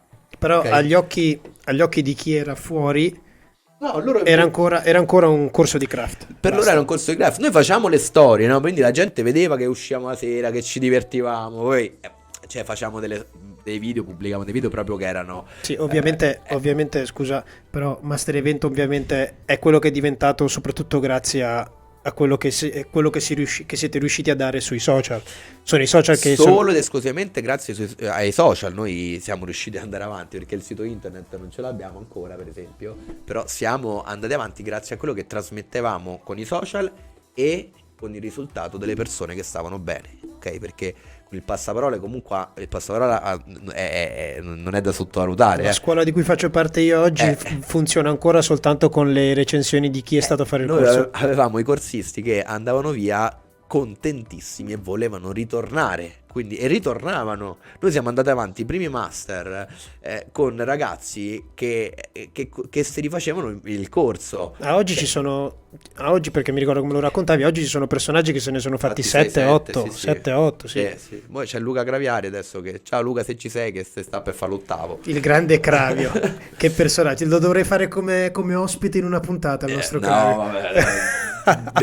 Torno, ti giuro, me li faccio non so cosa darei per vedere Cravio qui, guarda.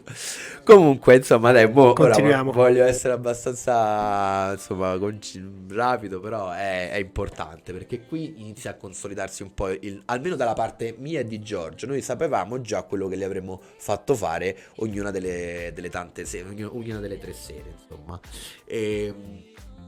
E qui erano ancora, insomma, sempre riusciamo a fare 9-10 corsisti, no? E poi è successo che io ho iniziato a non dormire più la notte per cercare di creare volevo dare qualcosa in più. A parte il fatto di uscire con i ragazzi, poi è subentrato un altro aspetto, no? L'aspetto dell'eventistica. Nel momento in cui tu metti assieme 10 ragazzi e li fai stare assieme dalla mattina fino a notte inoltrata, vuoi o non vuoi, serve qualcosa. Serve un elemento. Serve sempre la stessa cosa. Fa ridere. Qua ci vuole Silvia. Fa ridere. Qua mi serve Silvia. Valla a spiegare questa cosa. No, questa non la possiamo spiegare. Comunque, però alla fine alla fine la presenza femminile, si può dire, serve per forza, se tu organizzi, metti insieme, diciamo, 10 ragazzi, poi c'è ormai quello fidanzato, non gliene frega, però ti posso pure a quello fidanzato, magari un po' di colore, no? E io mi ricordo uno di Roma che aveva partecipato al corso, che mi disse: allora è qua bello tutto, però un po' la sagrada la salsiccia, mi disse. E io ho fatto: aspetta un attimo. Prendo il telefono, ho iniziato a chiamare tutte le amiche possibili, immagina, non me se filava manco una, che poi io ero pure fidanzato, quindi non è che potevo chiamare ragazze così, però stavamo in questi locali, magari alle 9-10 di sera eravamo solo noi, ma c'era qualche amica. Io ho capito che servivano delle ragazze, no? Aspetta un attimo. Quello ovviamente che intende Lorenzo non sta parlando di escort, non sta parlando di niente, sta parlando come presenza femminile, in generale. come lo rapporto io. Sono stato, i miei primi anni di superiore li ho fatti in una scuola professionale.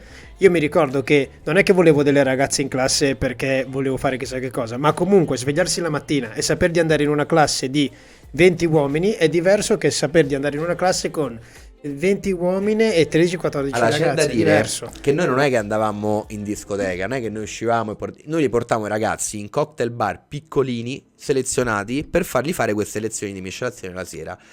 Però capitava che del lunedì sera eravamo solo noi, c'è stava poca gente, quindi questi dicevano: sì, ma andiamo a ballare, ci presenta un po' di amiche, ci fai guardare, divertiamoci, no? Quindi lì ho capito che se volevamo fare una cosa del genere, almeno qualche bar lady che magari la componente femminile è importante, faceva piacere. E da lì magari vennero 2 o 3 corsiste, e mi ricordo che questi ragazzi non gli pareva vero, no? Sta lì chiacchierare, scherzare. Ora non andiamo sul trash, regà, non è che uno deve andare sul trash, però è normale che un ragazzetto dei 20-25 anni, se c'ha modo dopo 10 ore che sta con tutti gli uomini di parlare con una ragazza, è più contento, non c'è nulla di male. No, non c'è niente di male. Anzi. E che è successo dopo? Ora ci ricolleghiamo. Vabbè. Servono delle ragazze. Il master dopo è successo che ma sai che te dico? Ma perché non facciamo 2 giorni di corso e il terzo giorno un'uscita in barca a maggio? Sì, perché tu avevi il tuo amico con... C'avevo un amico con una barca. Con la barca, e quindi uscendo con questo tuo amico ti è venuto in mente e dice: ma sì. E ho detto: vabbè, ma abbiamo questa possibilità di fargli fare un giro, no? Tutto era ricollegato al fatto di creare delle cose originali, delle cose particolari, no? Sì, poi... perché comunque alla fine adesso siamo alla 4ª locandina e le locandine grosso modo sono uguali, a parte questa che ha delle novità. La qualità inizia a cambiare, però comunque il corso invece è sempre stato completamente diverso. Ogni 4 volte hai sempre aggiunto qualcosa. Esatto, noi dalla prima all'ultima edizione abbiamo sempre cambiato delle cose, sempre proprio innovato. Diciamo originalità, innovazione e costanza sono state la chiave del successo che abbiamo avuto nel corso degli anni. Questo master, mi ricordo tutti gli studenti di tutte le edizioni. Questo master fu sicuramente divertente, però la cosa che un po' era la pecca di questo master fu solo 2 giorni di flare e il terzo giorno in barca. Il giorno in barca però era stato creato per fare dei video, dovevamo fare un video di flare, infatti c'erano portati tutte le flare di gomma. Ci eravamo portati insomma per creare questo video. La mia idea era quello di allenarci la mattina e poi andare in barca, però non si poteva fare, dovevamo andare per forza tutta la giornata. Alla fine siamo stati una giornata intera. Io poi non conoscevo le barche. Ma avevi preso un'altra barca o era quella del tuo amico? No, era quella del mio amico, però gli avete sfondato la barca? No, con le flare di gomma. Ok. Dei video di flare con le flare di gomma. Però ecco, anche lì io non ero diciamo pratico di barche, e per me potevamo andare tranquillamente a fare flare, i cocktail su una barca come se niente fosse. In realtà non si poteva fare. Però questa fu il primo diciamo step verso un qualcosa di diverso. E anche qua io però dissi: ok, bello tutto, però non è che possiamo andare in 10 su una barca tutti qui il problema è diventato molto più grande, perché se andate anche in barca almeno 2 o 3 ragazzette sembra una barca della Guardia di Finanza dopo la Capitaneria di Porto. Niente escort, sempre amiche, bar lady. Soprattutto ecco, qualsiasi ragazza abbia fatto parte, no, nel corso di questi anni, per me era importante che fosse una bar lady, che io facevo venire all'amica mia gnocca, che magari amica che lavora, che fa magari la hostess in discoteca, oppure io volevo una bar lady, perché io volevo questi ragazzi avessero degli argomenti, no? Ma ancora oggi nelle ragazze che fai Esatto. che prendi per fare immagine comunque sono tutte bar lady. Sì, che poi Chi più o meno immagini brava, chi più lo fa da oggi più o non meno sono tempo. più ragazzi immagini, diciamo, oggi poi lo staff del Master Evento di oggi è tutt'altra cosa, poi ne parlerò insomma magari tra pochino, però c'è stato un momento in cui per me era proprio importante avere proprio la figura femminile come immagine, tra virgolette, però devono essere bar lady, per me devono essere bar lady, se no non aveva senso. Comunque ecco, questo fu il primo step verso un po' di follia, insomma, che poi ci sono ancora i video. Qua potresti mandare anche il video, c'ho il video sul profilo mio, però vabbè, niente di... Vabbè, dura 1 minuto e mezzo, lo devo far vedere. Non penso che carica, perciò preferisco parlarne. Andiamo avanti. Master successivo. Nel frattempo c'è pure Raul. Ok. Alex Mucci, presenza femminile. C'è stata anche Alex, Ok, nostra nel amica. master successivo inizia a esserci anche Chiarello. E qui diciamo fu il salto di qualità, ovviamente. Noi volevamo chiamare un campione mondiale. E per me Giorgio è forse il più forte, il più completo flare bartender al mondo. Cioè, io onestamente una persona con uno stile, una tecnica del genere, una presenza anche fisica, difficilmente l'ho ritrovata. Sarò sempre suo fan, insomma, di Giorgio Chiarello. Anzi, gli faccio i complimenti per anche se non è arrivato prima, però comunque ha fatto un ottimo risultato a Cuba. Grande Giorgio. E qui fu insomma il nostro primo step di levarci totalmente quasi dalla parte didattica, almeno per quanto mi riguardava, per stare nella parte dell'organizzazione. E lì abbiamo consolidato il primo proprio Master Evento. Non c'era ancora il logo, però già si chiamava, insomma, noi sapevamo che l'avremmo voluto chiamare Master Evento. No, non prima, perché quello con Giorgio Chiarello.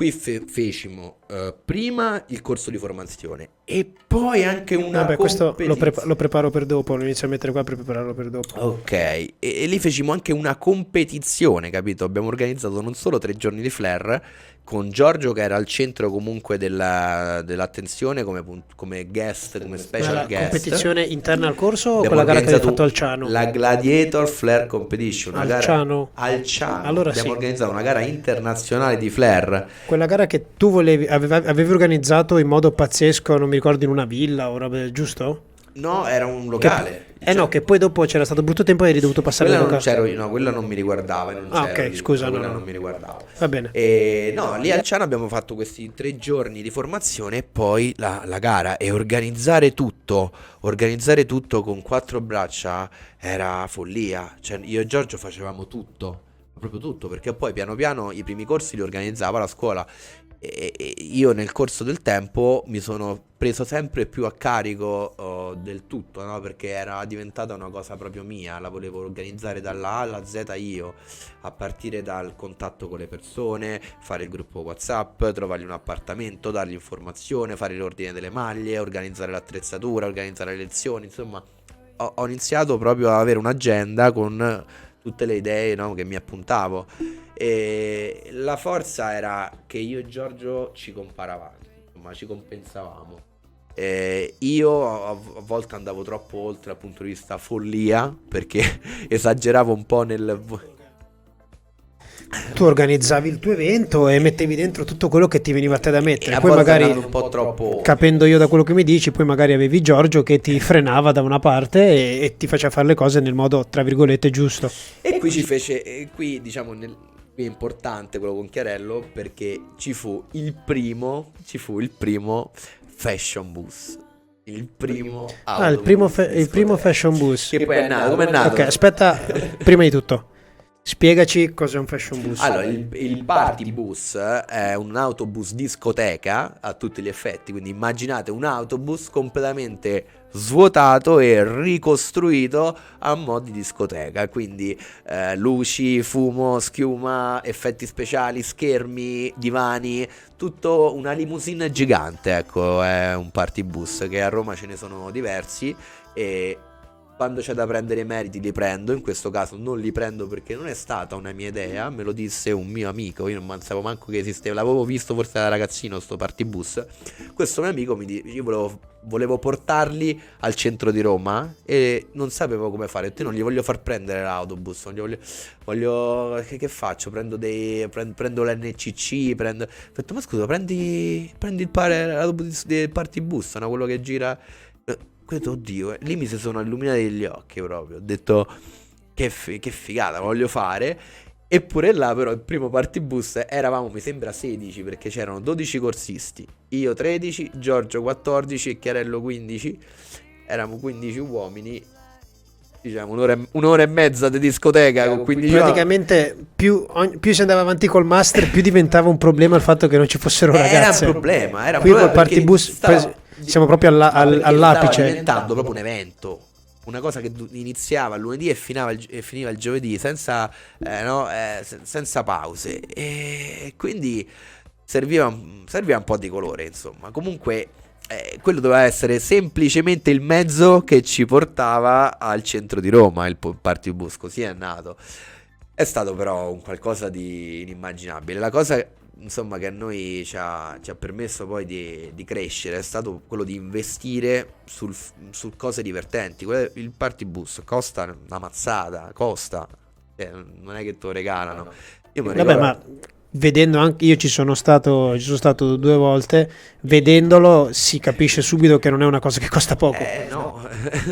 e quei tempi non ce l'avevamo quel budget, diciamo che tutta la nostra entrata ha detto vabbè ma investiamola, facciamola, che ce frega, perché noi lo facciamo. Non abbiamo mai pensato alla parte economica, Giorgio, te lo posso garantire. Noi pensavamo a portare a termine, no, una missione. La missione era quella di farli stare in paradiso, sti ragazzi, no? Diciamo che l'idea di fare il tuo corso di flair, un po' di formazione e portarsi a casa 1000, 2000, 3000, 4000, quello che è, a tutti quanti, magari neanche alla prima edizione c'è stato. Ma che io la prima edizione no, assolutamente. Quello proprio non. Poi è normale che nel corso del tempo uno si deve un attimo sedere e fa un attimo le cose fatte bene.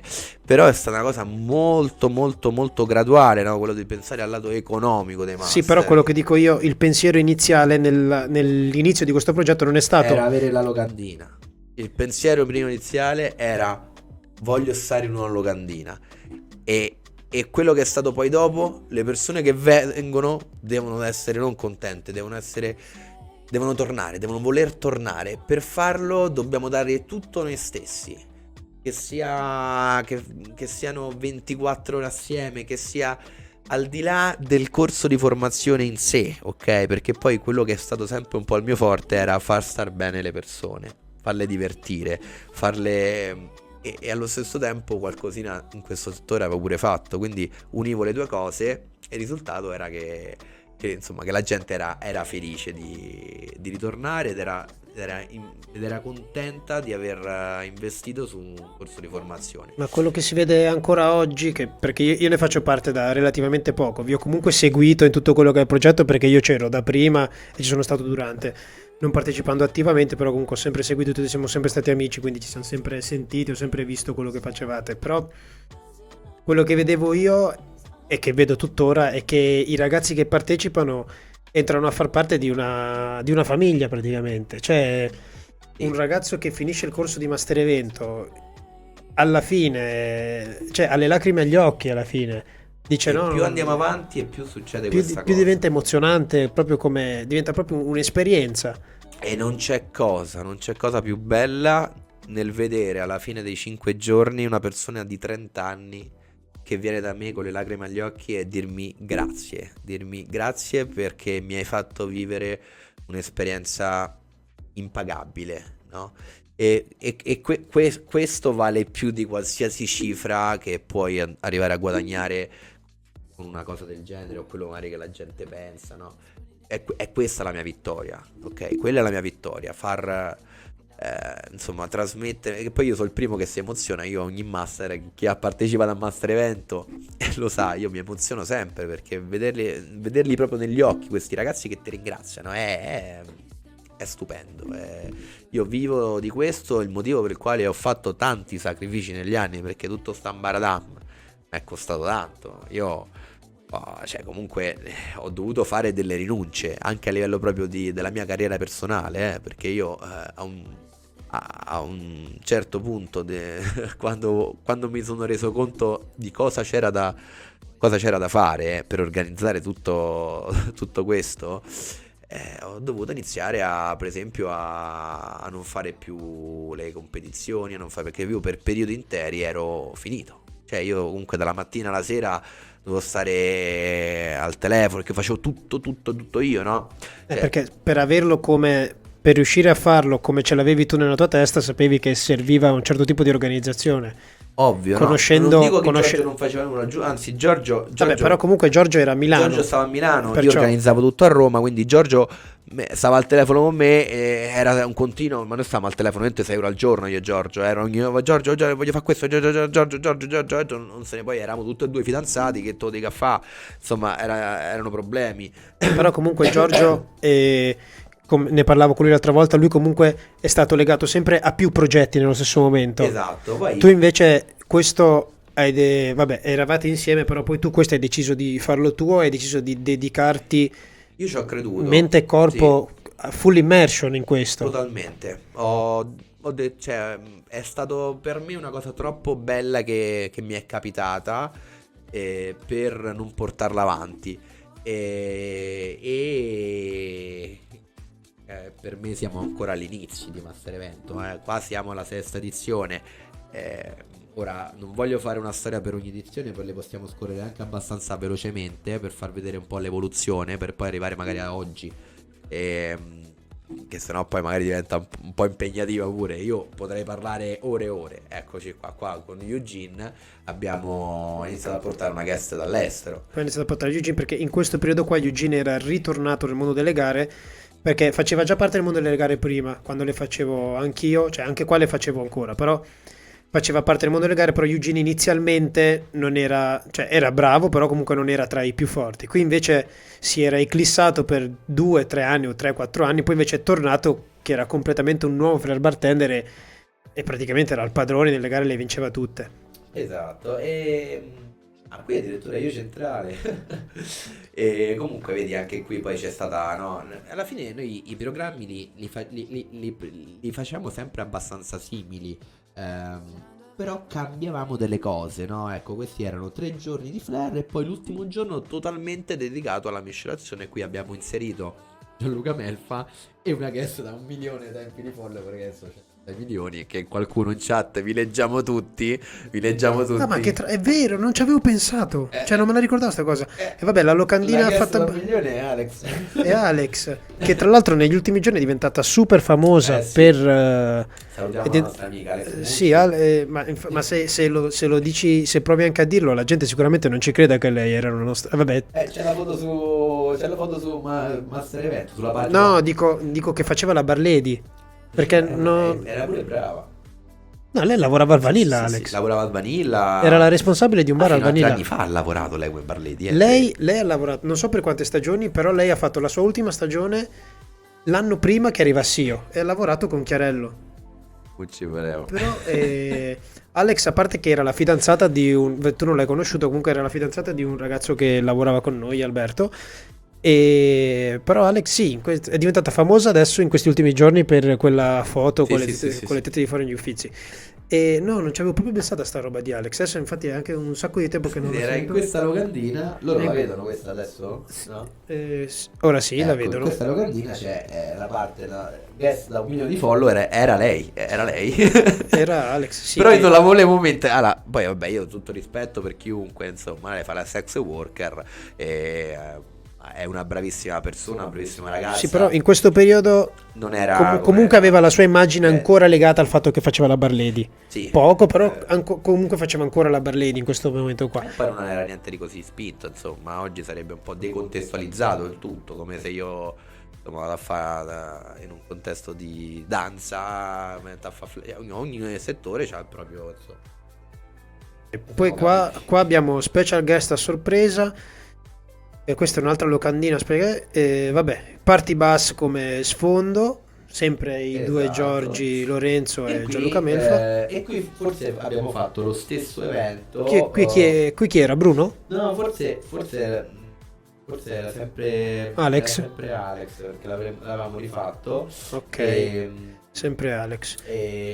Yes, qui invece abbiamo fatto Questo la invece, gara. questo invece, a mio avviso, io mi sono veramente mangiato le mani. Qui si intravede. Christian Magari Delpech. i ragazzi, i flare bartender nuovi non lo conoscono, E però poi che ci penso adesso a quanto, cioè, cioè, lui era piccolino perché ci stava una mezz'ora, alla fine faceva un intervento di sì, ho mezz'ora. capito, però è come se, non lo so, è come aver chiamato Maradona, cioè avete chiamato veramente chi tra virgolette l'ha inventato. Io infatti mi ricordo che non sono potuto venire a Roma perché dovevo lavorare e chiamai Giorgio Facchinetti e dissi: Giorgio, per favore, te la pago, ti do io i soldi quando ci vediamo, prendi una flare bottle alla scuola e fatela autografare da Christian per me. E io ce l'ho ancora quella bottiglia, domani pensa te. la metto nelle mie storie di Instagram. Ho detto: fatti autografare una bottiglia da me. E Giorgio mi risponde a questo messaggio con un video di Christian. Con un video di Christian Delpech che fa: ciao Carmine, how you doing? E fa ciao da Christian e mi saluta Christian Delpech. Io dico: porca puttana, è Christian Delpech, ho fatto un Ma video. c'era anche il proprietario della mia scuola, Paolo Marziano, che è comunque è cresciuto sì. con lui. E io gli dissi: guarda Paolo, dovresti andare a prendere Christian Delpech alla stazione. E lui guardò. Che vuol dire? Ma veramente, cioè, si è ritrovato a guidare con cioè, per noi, no? Persone del Io genere. mi sono emozionato adesso a raccontartelo e io l'ho visto tramite un video di WhatsApp dove diceva il mio nome e mi salutava. Sì, no, è vero, è vero. E qui noi avevamo anche fatto parte un po' dell'organizzazione della competizione del vinile.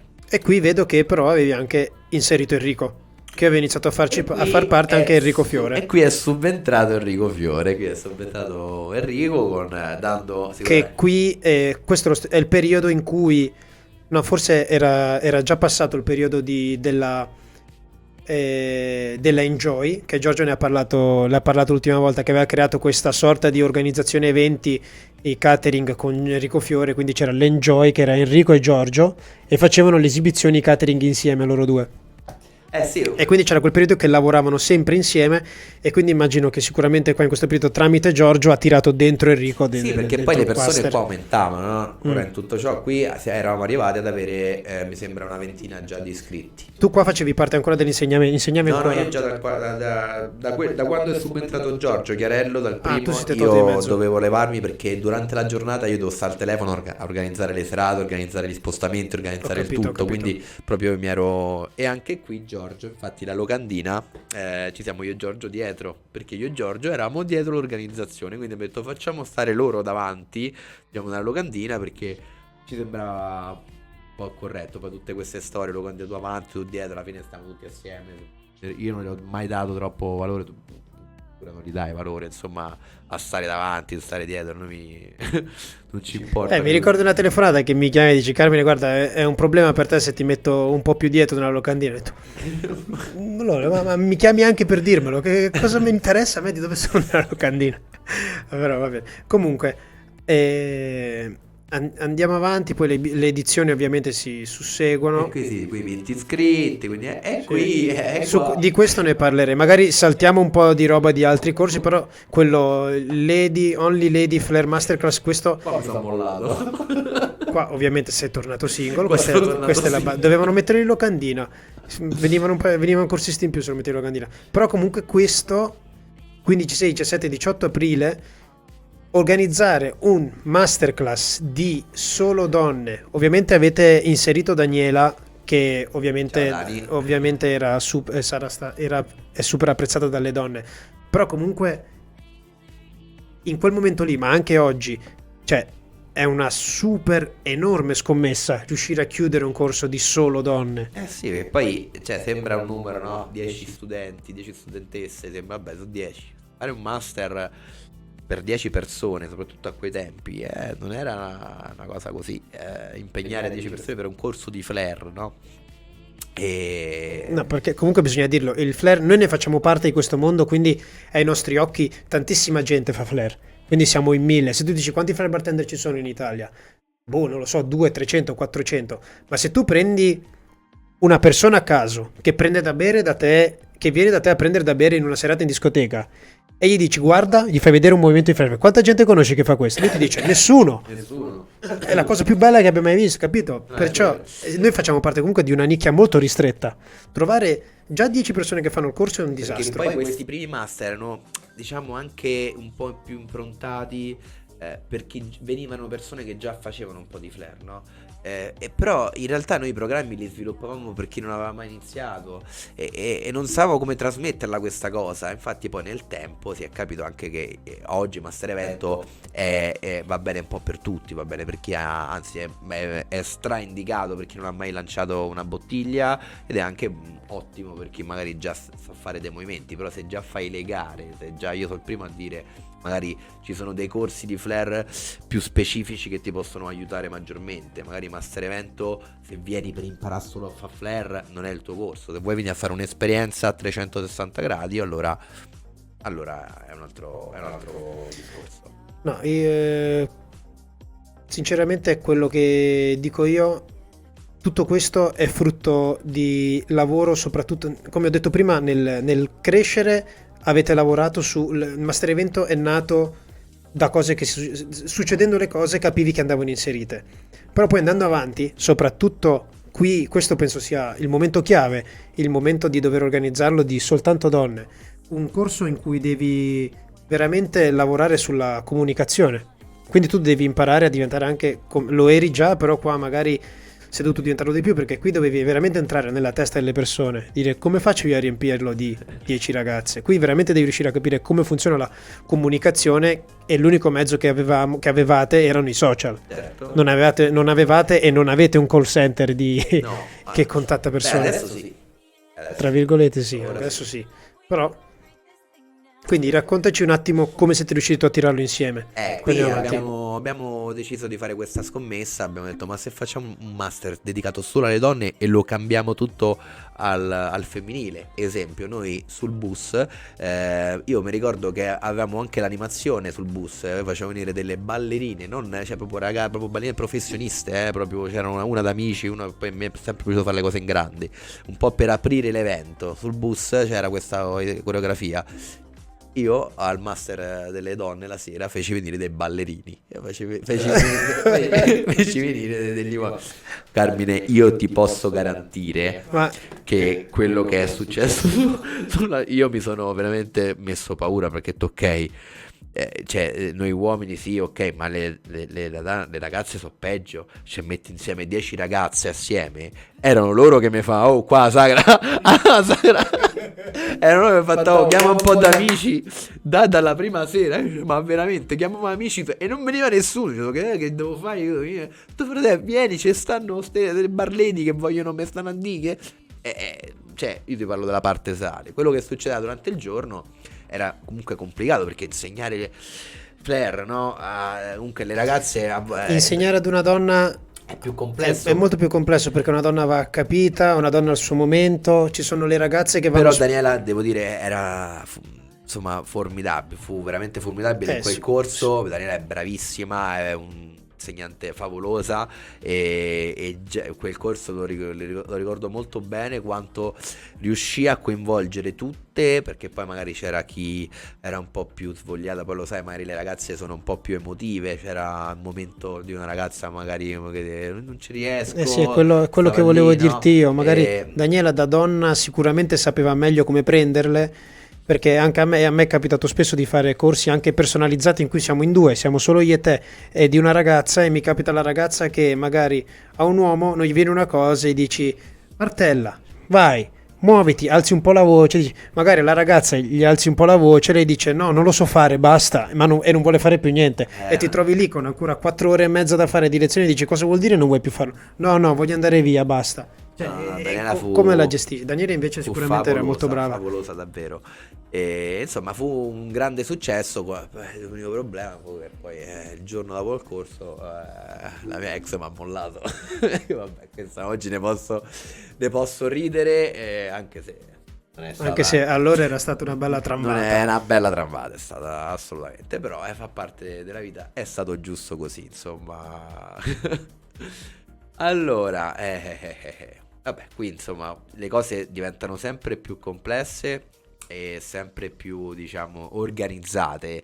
La locandina era sempre la stessa, però i locali che noi insomma andavamo a visitare la sera cambiavano anche il programma e iniziava, vedi, noi erano partiti dai corsi di craft, poi facevamo un po' di craft e un po' di exhibition, facevamo la mattina craft, il pomeriggio exhibition, avevo preso un altro spazio per dividere le cose, qua i corsisti aumentavano, facevamo un giorno con Enrico. Comunque nel tempo, scusa ti interrompo, nel tempo comunque ogni cosa veniva sempre più strutturata e sempre più contestualizzata, nel senso che c'era, lui ti insegna questo, lui ti insegna questo, a rotazione insegnano tutti quanti tutto, adesso dico grosso modo, però poi si cambia il locale, in questo locale si fa questo, in questo locale si fa questo, cioè diventa veramente una cosa fatta a step e tutto preciso e tutto organizzato. Esatto, soprattutto dal punto di vista orari. Qui comunque parliamo del 2019, perché non c'è l'anno, qui siamo nel 2019. E ogni corso, come dicevi, la cosa che era importantissima erano gli orari, perché io volevo fare tutte queste attività, no? Il giorno si faceva flare e poi la sera portarli nel locale e magari a volte anche fare due locali diversi in una sera, però sempre con un'ora di miscelazione la sera. Prima era così il format, loro facevano 6 ore di lezione al giorno e poi un'oretta e mezza di miscelazione nel locale che andavamo a visitare e poi c'era la parte, diciamo, un po' ok, ci divertiamo e poi insomma facciamo anche un po' troppo tardi, però ci divertiamo talmente tanto la sera e comunque il giorno dopo poi affrontavamo la lezione col sorriso, no? Però su questo, ecco, Giorgio cercava sempre di frenarmi un po', ho detto ricordati che è un corso di formazione, cerchiamo di mantenere un po' più di, no? Quindi dovevamo cercare il giusto equilibrio, quello che ha oggi ad ottenere. E questa fu una cosa nuova che avevamo deciso di fare. Abbiamo detto facciamo soltanto un master di mixology, no? E la locandina era andata un po' male, cioè è stato tagliato, povero Filippo. Però questo fu un'edizione solo di miscelazione, bellissima, però Questo era il periodo in cui Filippo Sisti era esploso. era esploso e avevamo fatto questa squadra, ed è stata molto molto divertente la cosa, però allo stesso tempo abbiamo fatto nella stessa settimana anche la parte di Flair. Infatti se tu scorri la storia c'è anche insomma, la slide, esatto, queste sono le stesse date, qua parliamo del 2020, siamo già arrivati al 2020, Qui siamo a poco prima che finisca il mondo. sì.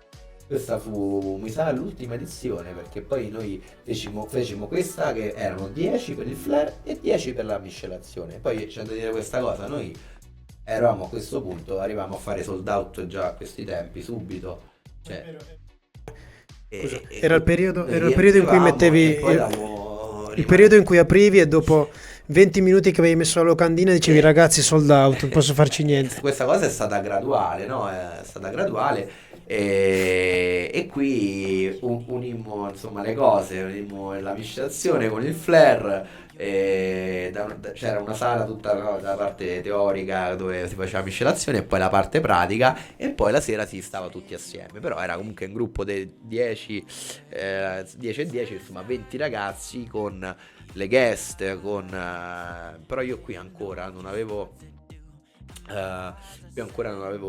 lo staff. Comunque abbiamo fatto, mi sa, un salto in avanti, quello con Bruno, quindi questo mi sembra che fu no, sta dopo quello. Quindi qui siamo comunque al 2020, esatto, eccoci qua. Questa invece è questa è quella prima. Quella era quella precedente era di gennaio. Questa Ok.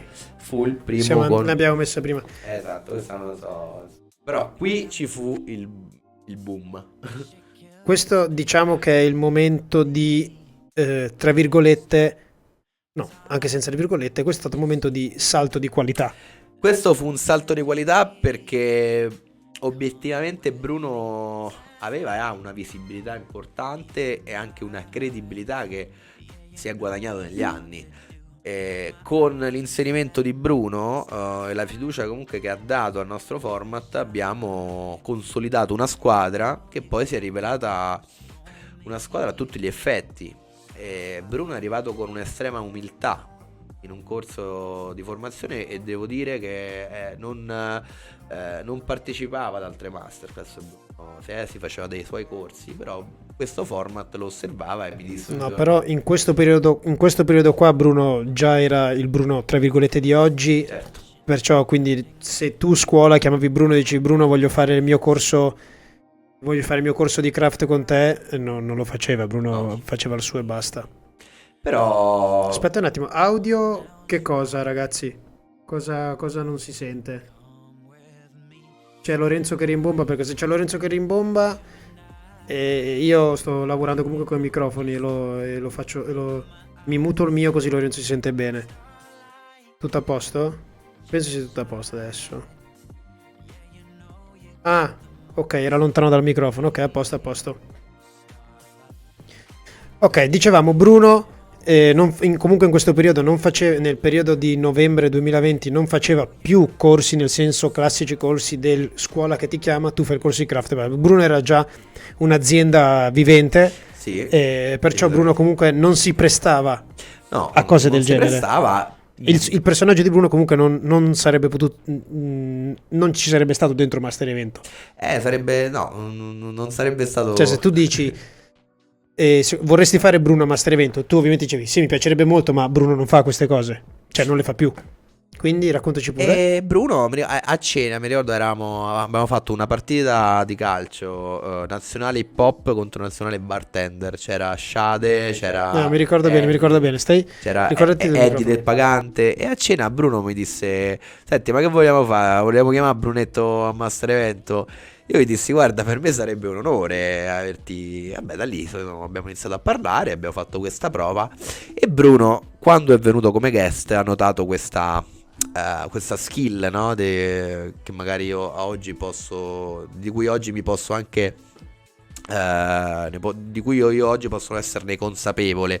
Questa skill No, ma lo puoi dire tranquillamente allora, del fatto dell'organizzare dell'evento e tutto quanto. il fatto di declassarsi, il fatto che che nel momento in cui inizia Master Evento io non sono più cioè io sono lì per loro, qualsiasi cosa deve essere fatta per gli studenti, l'attenzione deve essere al 100% per loro, anche a costo di dormire 20 minuti al giorno in una notte e ripartire, qualsiasi cosa, cioè qualsiasi cosa deve essere incentrata su quello. E questa cosa la notò Bruno, no? Perché io avevo una mia immagine, avevo comunque un seguito, ma lì in quei giorni per me loro erano figli miei. Quello che, scusa ti interrompo, quello che passava soprattutto da fuori, a chi vedeva, da persone del settore come me, però non era una mia idea perché io ti conoscevo, però quello che passava da fuori da persone che non ti conoscevano, da persone magari a livello di flair anche più brave di te o con più esperienza di te, l'idea era sempre: ma guarda questo, prendendo più in considerazione te, perché Giorgio era andato più avanti nel mondo delle gare confronto a te, Sì. dicendo: guarda te, uno come Lorenzo che non sa fare niente, che si trova in mezzo a una cosa del genere, che adesso si sa e si sa che sei tu ad organizzare il tutto. Esatto, e la comunque a gente creare diceva: il guarda, quello sta lì in locandina. capito? E la gente mi vedeva divertire, cioè mi vedeva, insomma, no? Mentre mi divertivo la sera nei locali, pensando che c'era qualche fantasma che organizzasse il tutto.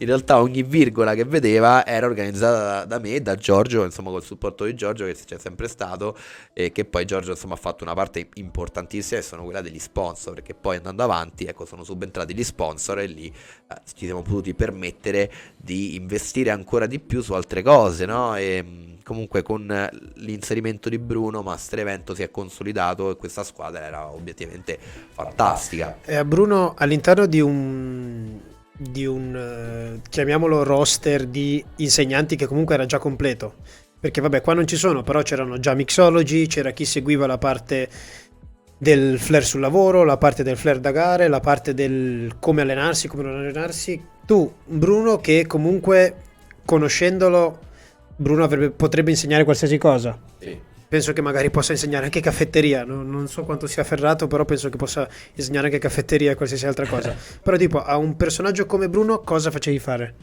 Bruno, io non mi sarei mai potuto permettere, ma in generale a qualsiasi guest io ho sempre detto: avete il vostro tempo, c'è da fare un corso di flair, il programma lo fate voi, no? Bruno aveva 6 ore a disposizione, 5 ore quel giorno, mi disse di cosa hai bisogno, mi disse mi serve solo una lavagnetta.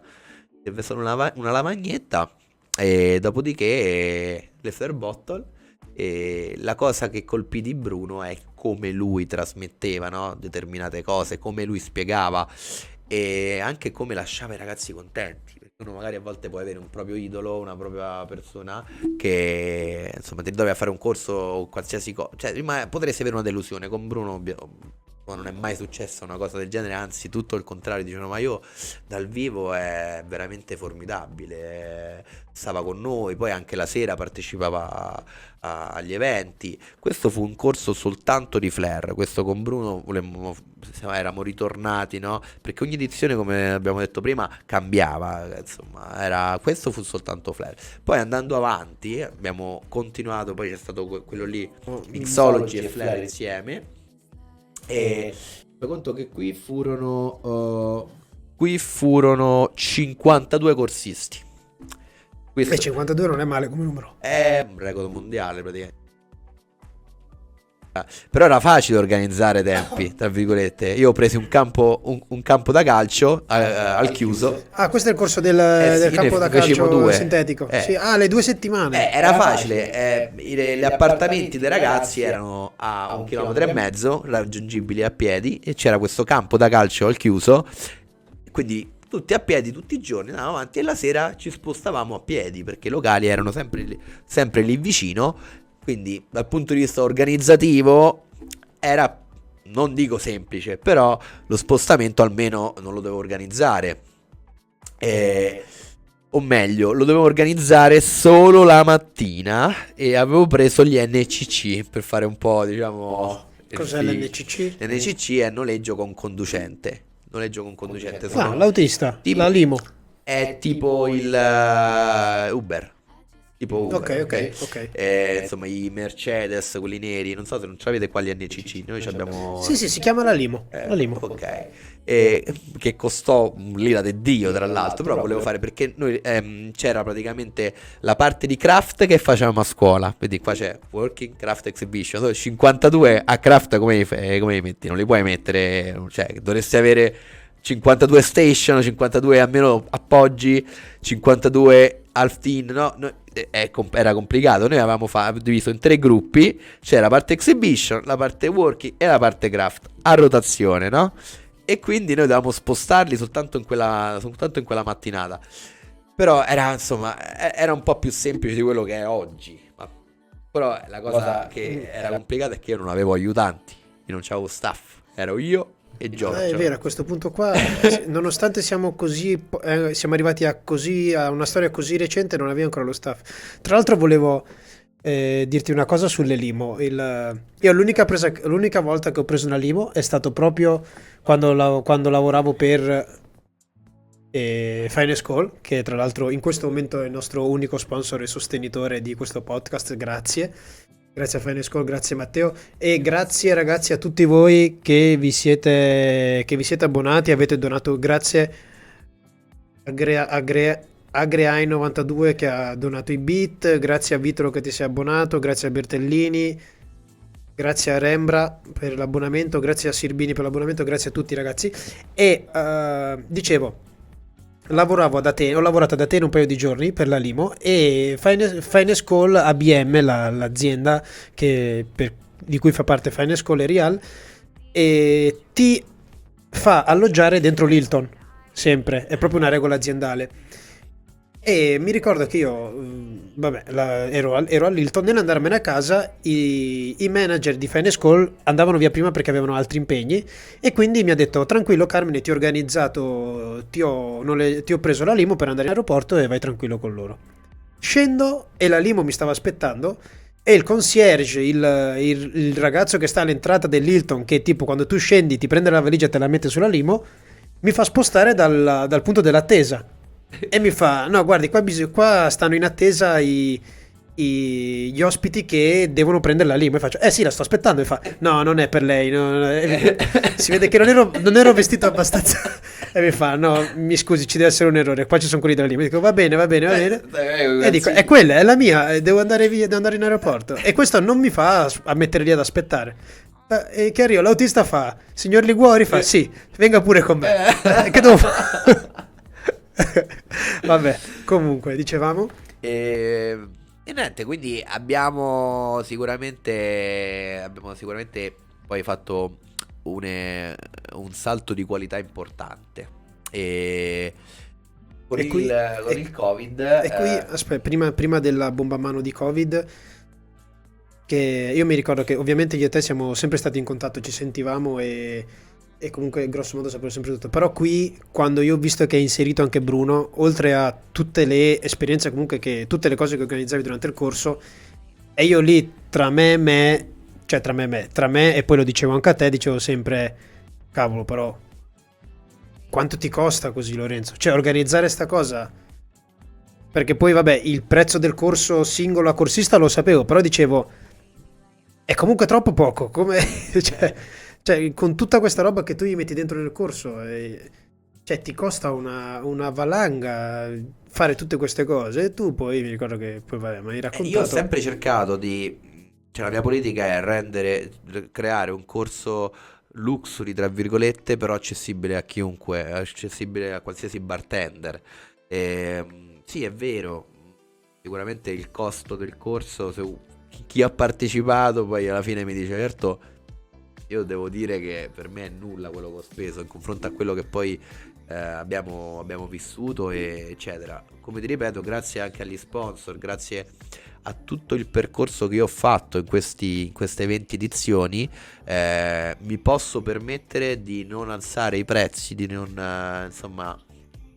far spendere tanto ai ragazzi, grazie alle collaborazioni che ho con i locali, con i brand, e con anche tutto ciò che riguarda proprio l'organizzazione, che per me oggi diciamo è settata. Con il Covid, quando è successo della prima chiusura, Ok, momento Covid. Cioè, questo qua è 5, 6, 7 ottobre. Cos'era? Ottobre 2020? Quindi aspetta, l'ultimo è stato novembre 2019. È stato novembre, poi a sinistra c'è stato quello di gennaio, che è questo qui. Ok. C'è stato questo qui, che sono due, però sono uno. Ok, c'è stato gennaio, perché poi ci hanno chiuso a marzo. Però Esatto. già da febbraio Questi comunque due sono stati iniziava. gli ultimi. Questi due sono stati gli ultimi. Già da febbraio però iniziavano a essere annullati Sì. eventi, Noi corsi, avevamo, ora non ce l'ho la locandina di quello che avevamo lanciato, ok. quello che doveva essere un'evoluzione di questo, ok? Doveva essere marzo 2020, ok? Questo invece è novembre 2019, ok? Quello di marzo 2020 doveva essere da 75, avevamo già chiuso tutti gli iscritti, cioè era proprio l'evento 75 è un numero pazzesco. Noi lo volevo fare da 75, fare solo di flare, tutti dentro al campo, e fare una cosa gigantesca, prendere 2 bus, volevo fare una cosa veramente troppo grande, che forse sarebbe stato anche tanto complicato, perché 75 persone è un numero molto importante. cioè diventa un evento, calcolando comunque le necessità. Voglia chiama Michel. Cioè, capito? Diciamo che però era tutto organizzato. In realtà l'avrei sicuramente potuto fare. Quello che poi è successo con la chiusura e che ci ha costretto ad annullare, diciamo, l'evento, è che io ho realizzato nuove idee. Io col Covid non è che mi sono messo là e ho detto, io col Covid ho detto: che cosa si può fare adesso, e soprattutto ora che ho più tempo per pensare dove voglio arrivare.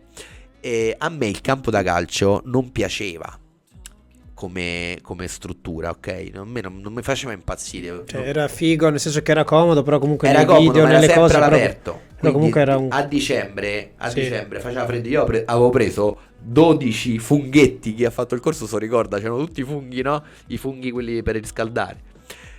Ma non si poteva fare, ok? Quindi io avevo bisogno di una struttura, diciamo, diversa, però non è che avevo un magazzino come oggi con i tatami, con 200 metri quadri di tappeti, no? Era tutto un po' così.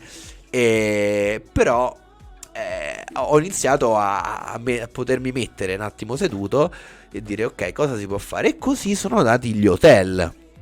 Gli hotel e questo fu il primo evento dopo tanti mesi di stop e avere 6 mesi di stop, anzi no, di più 8-10 mesi di stop perché noi l'ultimo l'abbiamo fatto a gennaio, questo è stato dopo 10 mesi, da gennaio c'è stata la prima chiusura, per noi quei 10 mesi furono interminabili perché noi ne facciamo uno ogni mese praticamente di evento, quindi Sì, è una cosa che accomuna tutti i flare bartender come me, te, come Facchi che ne ho parlato settimana scorsa, il periodo, come anche Fiore, immagino se non mi ricordo male, anche Chiarello, il periodo poco prima del flare era un periodo in cui eravamo in rapida, in rapida ascesa tutti quanti, perciò stavamo crescendo un sacco e avevamo sempre più cose e veramente stavamo, cioè tipo voi come Master Evento lo facevate ogni mese, ma ogni mese con 50 persone. Cioè, non è che ogni mese facevate il vostro corsetto da 10 persone come una scuola normale, ogni mese facevate il vostro corso da 50 persone. Facevate talmente tanti corsisti da iniziare a far brontolare persone importanti del mondo delle scuole a dire come fanno questi a fare sti corsisti. Cioè, mi ricordo di persone che si mettevano a parlare di Master Evento perché dicevano questi non possono fare, c'è sti corsi. C'è io quello che ho qualcosa. sempre risposto non è come facciamo noi a farli, è perché tu non riesci a farli. Quindi concentrati sul perché tu non stai lavorando bene, no? Io ho sempre pensato a me. E io tutt'oggi, io se c'è qualcuno che lavora bene, vi dico ok, bravo, sono anche contento se c'è qualcuno nel nostro settore che fa master e che fa cose anche se sono simili, no? Se c'è qualcuno che fa master, io sono contento, ok? Sono contento. Io guardo semplicemente quello che è il mio percorso e quello che a me fa stare bene e quello che fa stare bene alle persone che pagano il mio corso. Ok? Se tu inizi a pensare agli altri, vuol dire che non stai lavorando bene su te stesso. Questo credo che sia un po', no? Una di quelle frasi che taglieremo e la pubblicheremo. Ti ho fatto guardare apposta sull'altro monitor per tagliarlo bene dopo. Comunque, e dopo questo grande stop, dicevo, tutti quanti eravamo in rapida ascesa, tutti quanti stavamo crescendo tantissimo e stavamo soprattutto ci stavamo creando una super immagine, lo eravamo già e lo siamo anche adesso, però stavamo diventando veramente professionisti super affermati in quello che facevamo. Quindi, Master Evento ha raso tutto al suolo. Master Evento, scusa, il Covid ha raso tutto al suolo. tutto, Tutto. tra virgolette, Tra diciamo. virgolette, sì, comunque ha bloccato tutto. Si riparte. Si riparte, però si riparte con un hotel a 4 stelle lusso e Cioè, facendo quindi il corso organizzato dentro un un hotel a corso 4 stelle. interamente dentro un hotel.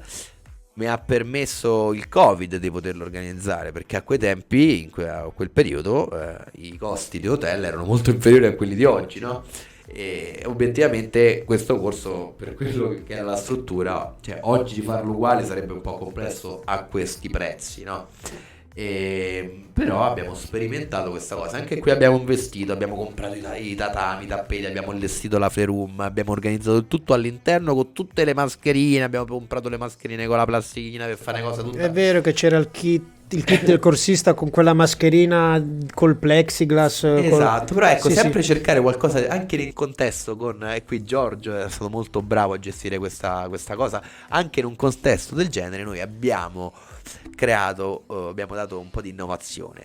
Comunque ne abbiamo fatti 2 attaccati di questi, proprio uno dopo l'altro e praticamente questi erano E tutti. qui lo staff iniziavi ad averlo o era ancora senza? Qui è nato lo staff vero e proprio. Qui ci furono le prime 10 ragazze staff, 10 barleti di supporto che servivano comunque a gestire un po' l'organizzazione del bar perché facciamo l'aperitivo durante il giorno, gestire un po' il tutto a livello proprio logistico, no? Io non c'avevo 2 ragazzi, mi sembra, uomini e 10 ragazze.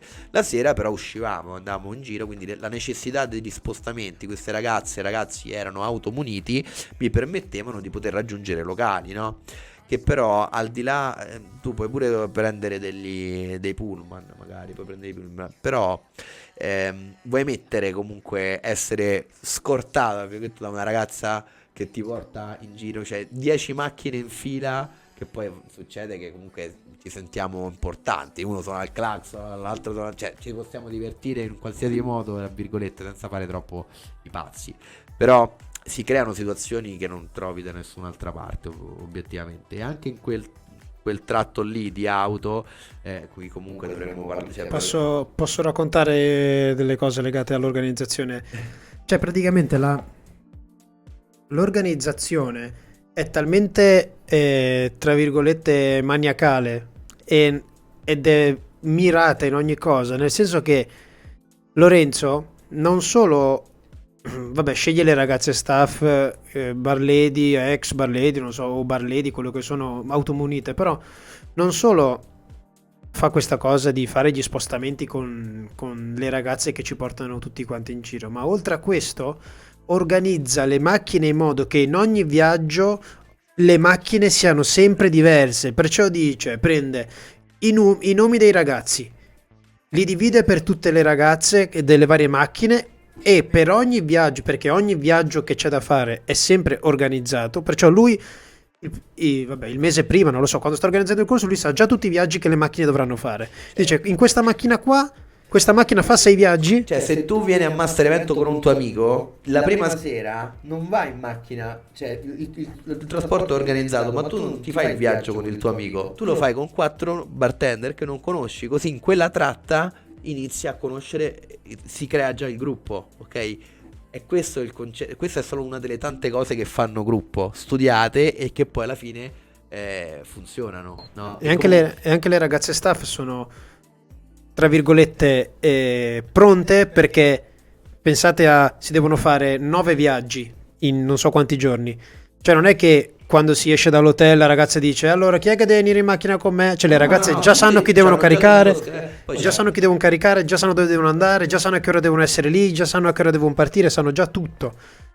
Assolutamente, è tutto organizzato, è tutto al dettaglio, deve essere perfetto già dalle settimane precedenti. E qui c'è Alessandra Balli, che saluto. Salutiamo Alessandra Balli, Alessandrina, e è la principessa di Master Evento. lei veramente sono anni ormai che all'interno del Master, e lei gestisce tutto. Lei fa tutte queste cose importantissime, eccola qua, cose importantissime che fanno la differenza, e lo fa veramente con la passione e la voglia proprio di tutto quello che io ho detto in queste 2 ore. Comunque lei le ha imparate col tempo, ed è come se fosse suo Master Evento, e i risultati si vedono, insomma. E comunque, insomma, io non voglio adesso, potrei veramente parlare tante ore, però dobbiamo per forza stringere un pochino. L'evoluzione dall'hotel poi è stata che, arrivati qua, non potevamo fare un passo indietro. Arrivati a una struttura del genere, abbiamo protratto la cosa, l'abbiamo continuata sempre con la stessa qualità e la stessa, diciamo, e con un'innovazione che è aumentata anche nelle edizioni passate. Quello che poi è successo è che abbiamo fatto queste edizioni di ottobre, questa e quella successiva, se tu adesso proietti anche quella dopo, che è la stessa, no, quella prima sono 2 attaccate. Sono 2 attaccate, però sono diverse, sono 40 studenti in una e 40 altri studenti nella settimana successiva. Ci hanno poi richiuso e ci siamo slittati a dicembre del 2021, un anno fa, ed eccoci qua, dicembre 2021, con una valanga di persone, no?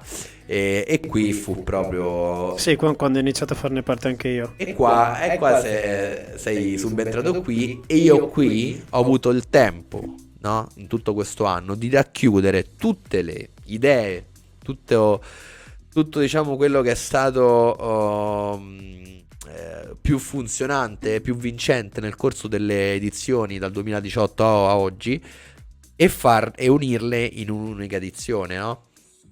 L'esigenza che hanno le persone, quello che quello che vogliono gli studenti. Quindi ho cercato proprio di analizzare, ho avuto tanto tempo e il risultato è stato che abbiamo creato un format a 360 gradi, dividendolo in parti uguali tra miscelazione e flare, quindi facendo 2 giorni e 2 giorni, visitando i locali più belli e originali che abbiamo visto in questi anni e cercando di dividere bene la parte anche divertimento e formazione, cioè di avere degli orari precisi, di avere di arrivare sempre abbastanza comunque anche carichi durante la giornata, e il risultato di questa edizione fu assurdo, fu veramente... Sì, qui infatti hai inserito veramente tutto, c'è veramente di tutto, C'è veramente c'è di anche tutto. Mattia Natale, c'è Sì, vabbè, Simone loro hanno Piff, contornato un po' il tutto. c'è veramente tutto Però chi dentro. ha partecipato al master evento delle guest sa, no?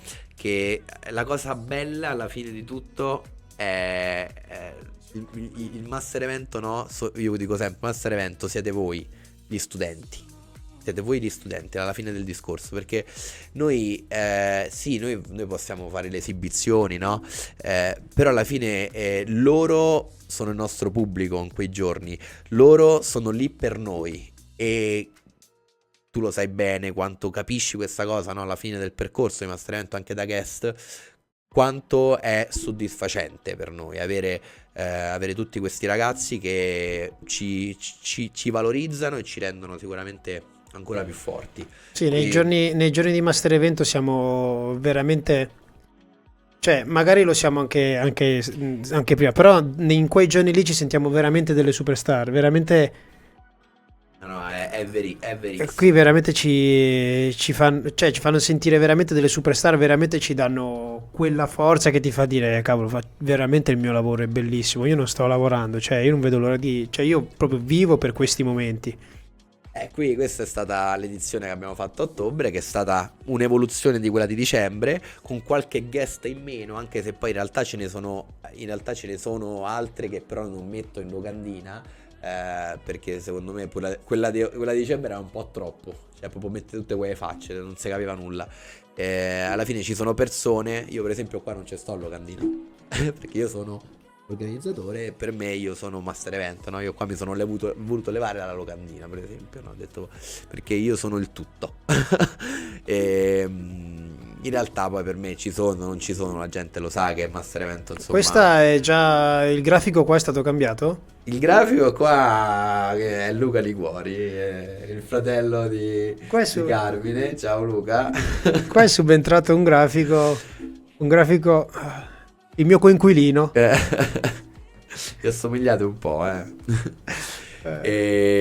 E questa insomma è stata veramente un successo, perché ogni giorno è tutta in movimento, no? Questo è il consolidamento delle 20 edizioni. Questa è stata la 20ª edizione.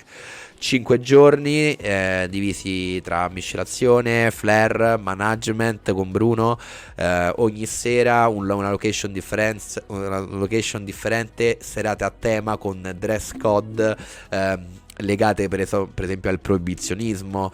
C'è la serata hawaiana, perché tu hai fatto la masterclass dentro il locale hawaiano, oppure fai la lezione, cioè fai la serata del proibizionismo perché hai studiato miscelazione durante il giorno, dalla storia del proibizionismo anni 20 fino ai tempi moderni, e quindi fai la serata vestendo, cioè è tutto comunque contestualizzato.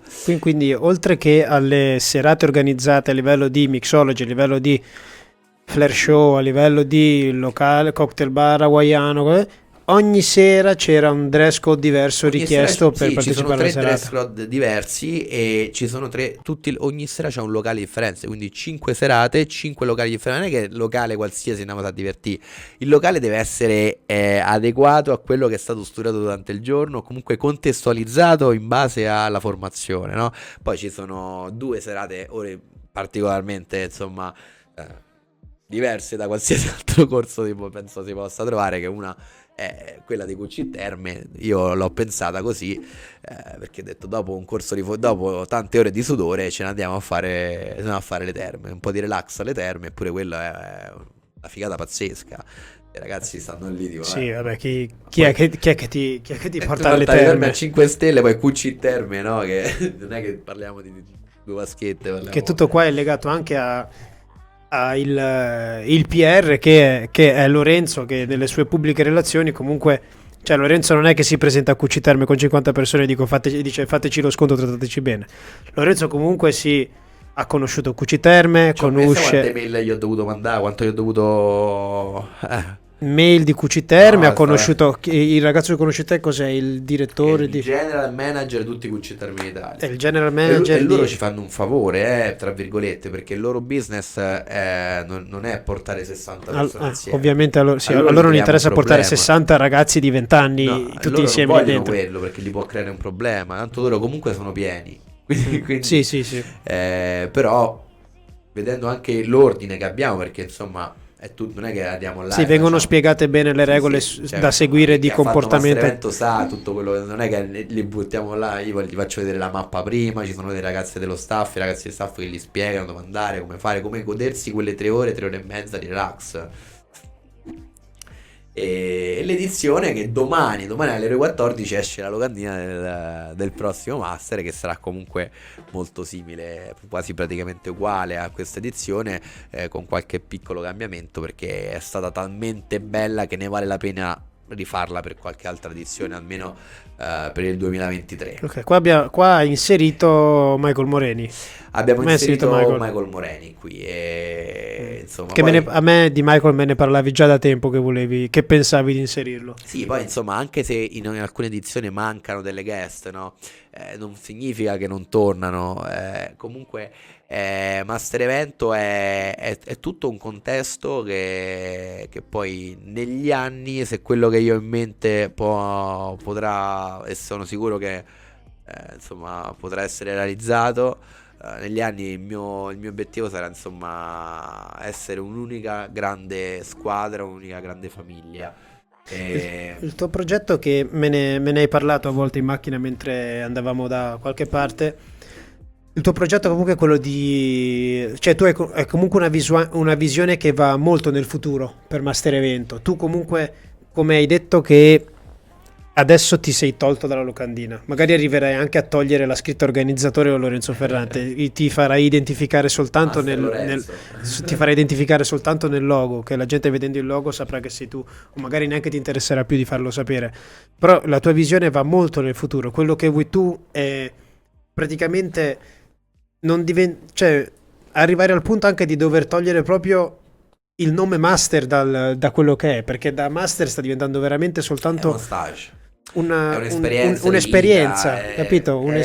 Perché è difficile è quello che è, infatti, è un'esperienza. Perché io me ne rendo conto, facendolo da insegnante, io me ne rendo conto di quanto invece sia un'esperienza. Perché, come hai detto tu prima, se tu dici io faccio flare, voglio fare tra 2 mesi la mia prima gara, vado a Master Evento, voglio far flare, non è quella la mentalità per cui andare a Master Evento. Master Evento è indicato per tutti, perché poi, essendo anche noi tanti trainer, tutti quanti riescono a essere seguiti, però è veramente un'esperienza che ti viene data, in cui dentro è rimpinzata di formazione, flare, mixology, qualsiasi cosa. Hai Simone Piff, che io è quello che conosco meglio a livello, poi Simone Piff che ti dà tutte le sue nozioni di quello che è la sua visione della mixology. C'è Daniele Arcello, che è un'antologia di quello che riguarda la storia del bar vissuto, perché Daniele Arcello viene proprio da una famiglia di baristi, e c'è suo padre, tutto un mix di cose che alla fine poi quello che di cui ne abbiamo parlato proprio, che ne abbiamo parlato solo prima, qui Bruno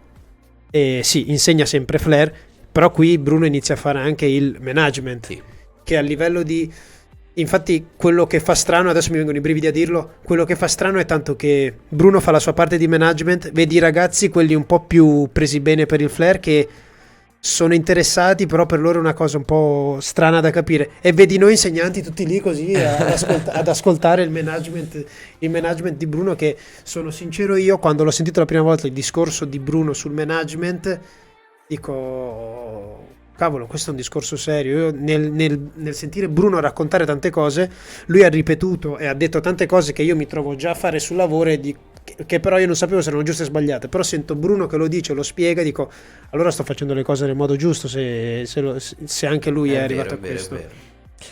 E nulla, insomma, quindi domani, poi vabbè, sì, dopo c'è la serata Gucci Terme, che è una figata, poi ci sta il bus, come sempre, che c'è quella a 2 vagoni, però il bus adesso l'abbiamo messo come ultima sera, insomma, per divertirsi A chiudere tutto. No, e va comunque bene. del tutto E in quindi, bellezza. ragazzi, domani esce la nuova locandina di Master Evento, quindi andiamo sul profilo Instagram di Master Evento, seguiamo Master Evento, attivate le notifiche per Master Evento perché tanto sul profilo Master Evento, tanto quando carica qualcosa Master Evento è sempre roba interessante, perciò non pubblica storie tutti i giorni, quindi mi raccomando domani stay tuned Alle 14. alle 14. E nulla, Carmine, io penso che comunque abbiamo detto tante cose. Abbiamo detto tantissime cose, però aspetta, lo so che ci siamo dilungati troppo, però Come tu. allora, perché comunque fa parte, abbiamo parlato di Master Evento, però voglio parlare di te, tu comunque ci hai fatto compagnia tutta estate in televisione, Sì. giusto? Mi ricordo che abbiamo fatto un evento insieme a Firenze poco prima dell'inizio dell'estate e durante quei giorni tu ti stavi proprio organizzando per questa cosa che è successo, a cui hai partecipato, che si chiama Camper, un programma su Rai 1, giusto? Yes. Programma su Rai 1 a cui hai partecipato, cosa hai fatto? 50-60 puntate? 65. 65 puntate, 65 puntate e non sono poco. in diretta. Perciò 65 puntate in diretta non penso sia per niente una roba da poco. Quindi, prima cosa, vabbè, velocemente però, com'è nata, come l'hai vissuta e soprattutto a oggi che cosa ti ha dato una cosa come Camper? Allora, Che cos'è prima cosa Camper Live? Camper è una trasmissione estiva che parla delle bellezze italiane, diciamo, a partire dal food, ai panorami, a tutte le varie località italiane, insomma, estive. È un modo per far conoscere, per portare in vacanza un po' le famiglie italiane. Sicuramente è una trasmissione che va in onda a mezzogiorno, quindi un pubblico adulto, molto adulto, no? E mi arriva una telefonata, io pensavo che era uno dei soliti programmi ai quali insomma ho smesso un po' di partecipare, non so, i soliti ignoti, queste cose qui che abbiamo fatto, però oggi per me sono, insomma, se posso li faccio, però in quel momento io credevo fosse insomma uno di questi quiz show. Quando poi però gli dissi ok, facciamo, vediamo, sì, Camper, poi ci risentiamo. Quando mi disse alla seconda telefonata, guarda sì, poi sono 65 puntate tutte in diretta, e io lì dico, come 65 puntate come in diretta? E allora avevo capito che era qualcosa di più grande. E la cosa che non mi aspettavo è che io avessi avuto un bar intero all'interno di uno studio televisivo totalmente gestito da me. E quindi mi dissero preparati 65 cocktail analcolici e ogni giorno non lo dovrai spiegare uno, Perché in televisione non si può portare alcol. e soprattutto in Rai insomma non è proprio il Ok, massimo. siamo ancora legati alla preistoria, No, però vabbè. Sono sicuramente molto puliti. Sono bene, molto va bene. puliti e devo bene. anche dire che ho Va capito bene. tante Queste sono le cose. loro regole, non le contestiamo, però va bene. E la cosa più assurda è stata ritrovarsi in uno studio televisivo sapendo che ci stavano circa 1 milione di persone che ti guardano e tu stai per fare flare, perché io facevo sia un'esibizione di 30-40 secondi che poi diventava 1 minuto, che poi la parte del cocktail, no? Però separate, facevo la mia anteprima di flare e poi durante la trasmissione il cocktail. E mi ricordo la mia prima puntata nella quale io non sapevo nulla, cioè io avevo il mio bar, era tutto preparato, ma non è che mi avevano fatto un po' di brief su guarda la luce rossa, guarda quello, guarda, vai, lanciati. E mi è venuto un attacco di tachicardia appena è partita la puntata, non indifferente. Poi mi sono sciolto, è stato tutto molto molto bello, però in realtà la cosa che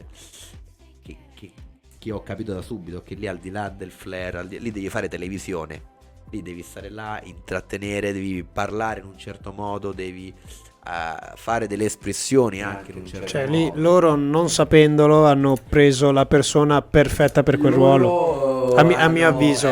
Probabilmente sì. Cioè tipo io non sarei mai andato bene per quel ruolo. E lì dovevi fare un po', sì, dovevi scherzare, ridere. In realtà riproducevano un villaggio turistico perché Quindi c'era eri il bar, perfetto, eri c'era il perfetto. flipper, era il gioco aperitivo, c'era il gioco, cioè facevano, capito, proprio un villaggio turistico. E, e vabbè, cioè, ho avuto modo di potermi esibire 65 volte diverse davanti a tante persone e non mi è mai caduta una bottiglia, obiettivamente. Devo dirlo, non mi Hai chiuso le 65 puntate senza drop. Bottiglia, mi è caduto uno shaker. Ok, vabbè. Uno shaker. Senza drop di bottiglie. Senza troppo di bottiglie. Eppure c'è speranza, cioè dicevo, vabbè, prima o poi cadrà una bottiglia, vediamo quello che succederà. Ed è stata un'esperienza che rifarei 1000 volte e voglio dire nulla, però potrebbe essere che la rifacciamo l'anno prossimo.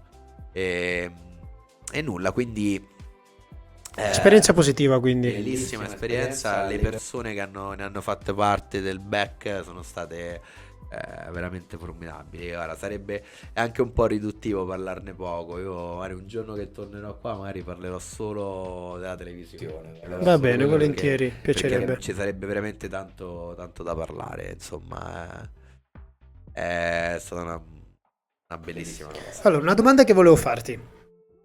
Siamo sempre nell'ambito di Camper Rai. Sì. Era successo una volta, io me ne sono accorto sui social soltanto dal dopo.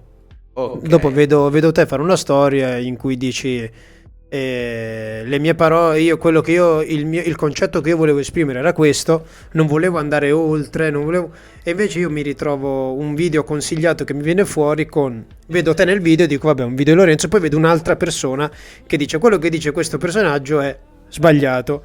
E seguito a quello che tu avevi detto c'è tutta una spiegazione chimica di contatto, non contatto, diciamo tra virgolette un discorso giustissimo, regolare, perfetto, che esprime il fatto che spiega perché tu eri in torto spiegando, che però tipo a mio avviso era totalmente inutile, perché dico Lorenzo voleva dire se mettete poco ghiaccio fa schifo, se ne mettete tanto è buono, basta. Non voglio spiegarti la composizione chimica del ghiaccio, se ne metti di più, la diluizione. Lorenzo sicuramente può aver sbagliato magari qualche parola. Allora, io assolutamente, è andata così per fartela breve. Durante la pubblicità avevo il mio spazio per il cocktail. Io gli chiedo all'autore: ma se invece del cocktail faccio una spiegazione su una cosa un po' tecnica che riguarda il ghiaccio? Sì, bello, fallo. Quindi io non avevo niente di preparato. Avevo 1 minuto e 50 per spiegare questo concetto.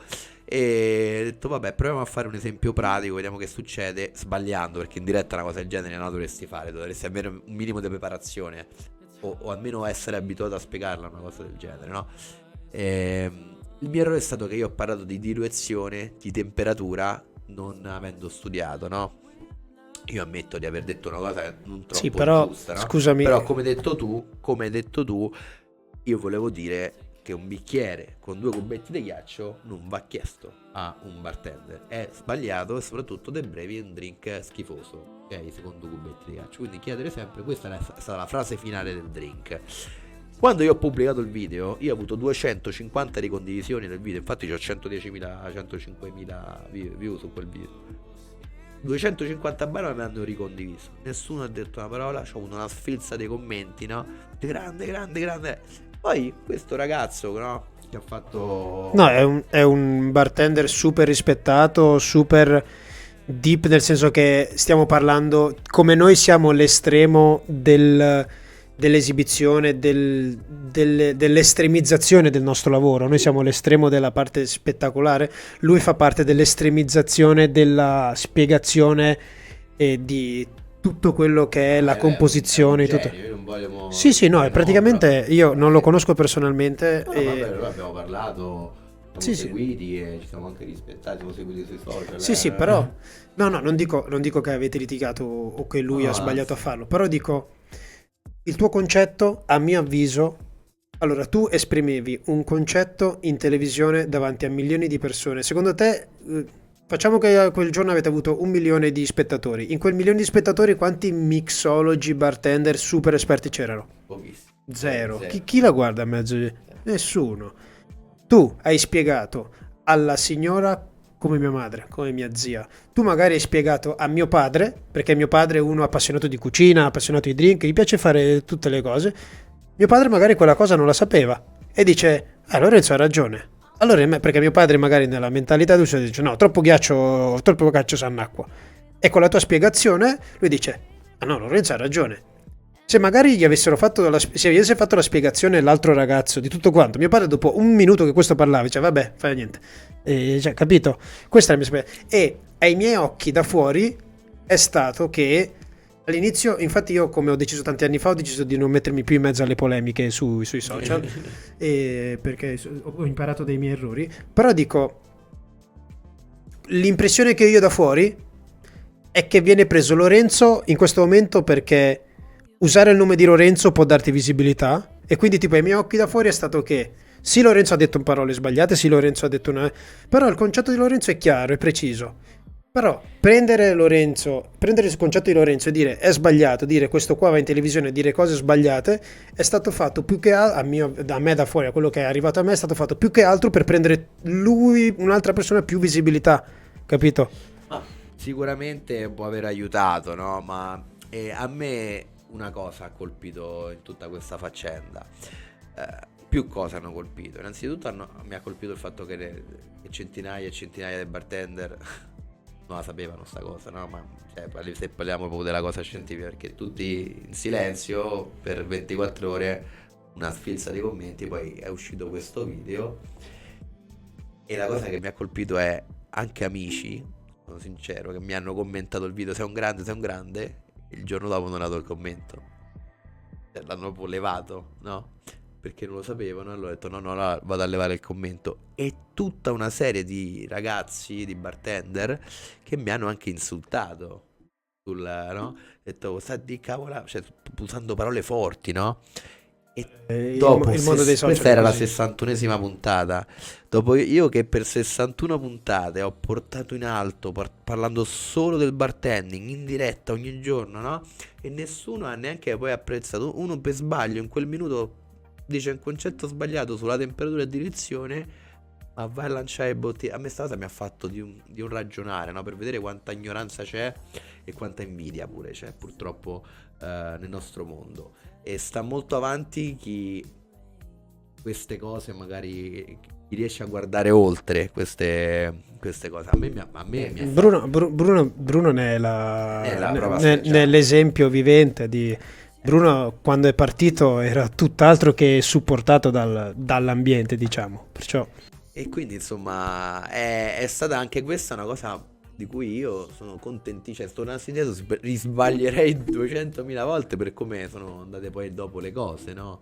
E infatti il video sta ancora là e non è che lo dice ho levato il video. Io ho levato il video della spiegazione del giorno dopo, che forse era l'ho messo qualche giorno, ma poi il video c'è, se qualcuno vuole leggere i commenti, c'è chi parla, chi non parla. Certo, se dici parolacce e bestemmie te blocco. Ma se fai dei commenti costruttivi, guarda, senza problemi. Però ecco, magari un po' meno, cioè cerchiamo quello che è Master Evento è community, è famiglia, no? Dovrebbe essere un po' più così anche nel mondo dei bartender in generale a 360 gradi in Italia. Ci vorrebbe più gruppo e meno rivalità. ok Lorenzo, allora, vabbè, abbiamo finito. Sono contento di quello che ci siamo detti, sono contento di quello che hai raccontato. Ti volevo chiedere una cosa in conclusione. Rianalizzando da quando sei partito, pensando a Lorenzo dei villaggi turistici e pensarti a oggi, sei contento di quello che hai e ti senti realizzato? O no? O che cosa pensi? Allora, sono non contento, stracontento e mai mi sarei potuto immaginare di arrivare a una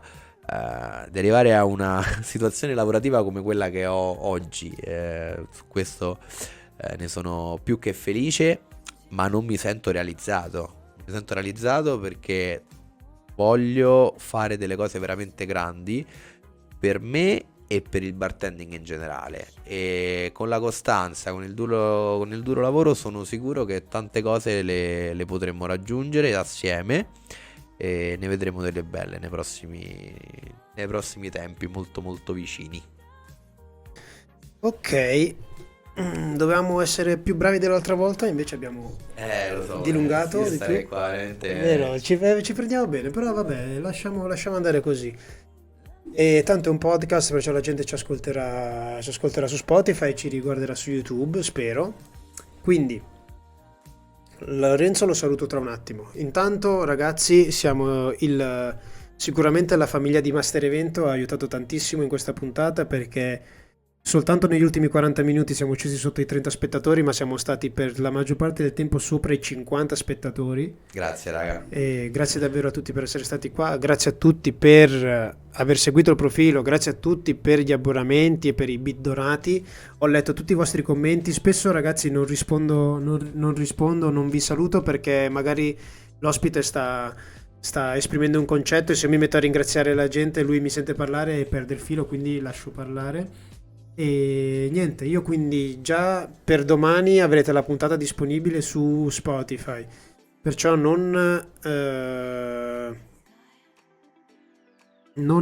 scusate, stavo leggendo una cosa. Non mettetevi a riguardarla a riguardarla su Twitch, ma aspettate che sia su Spotify e YouTube, così rivedete tutto quanto per bene. E grazie Lorenzo, Grazie a te, Carmine. grazie mille, è stato un piacere, è stato bello parlare con te. Sicuramente ci rivedremo, faremo un'altra puntata perché non abbiamo guardato tutti i punti delle cose che mi sono scritto, però va bene lo stesso. E ciao a tutti ragazzi, abbiamo fatto 2 ore e 46 dalla telecamera 1. Saluto, Lorenzo vi saluta dalla telecamera 2. Grazie mille a tutti ragazzi, buona serata. Buonanotte.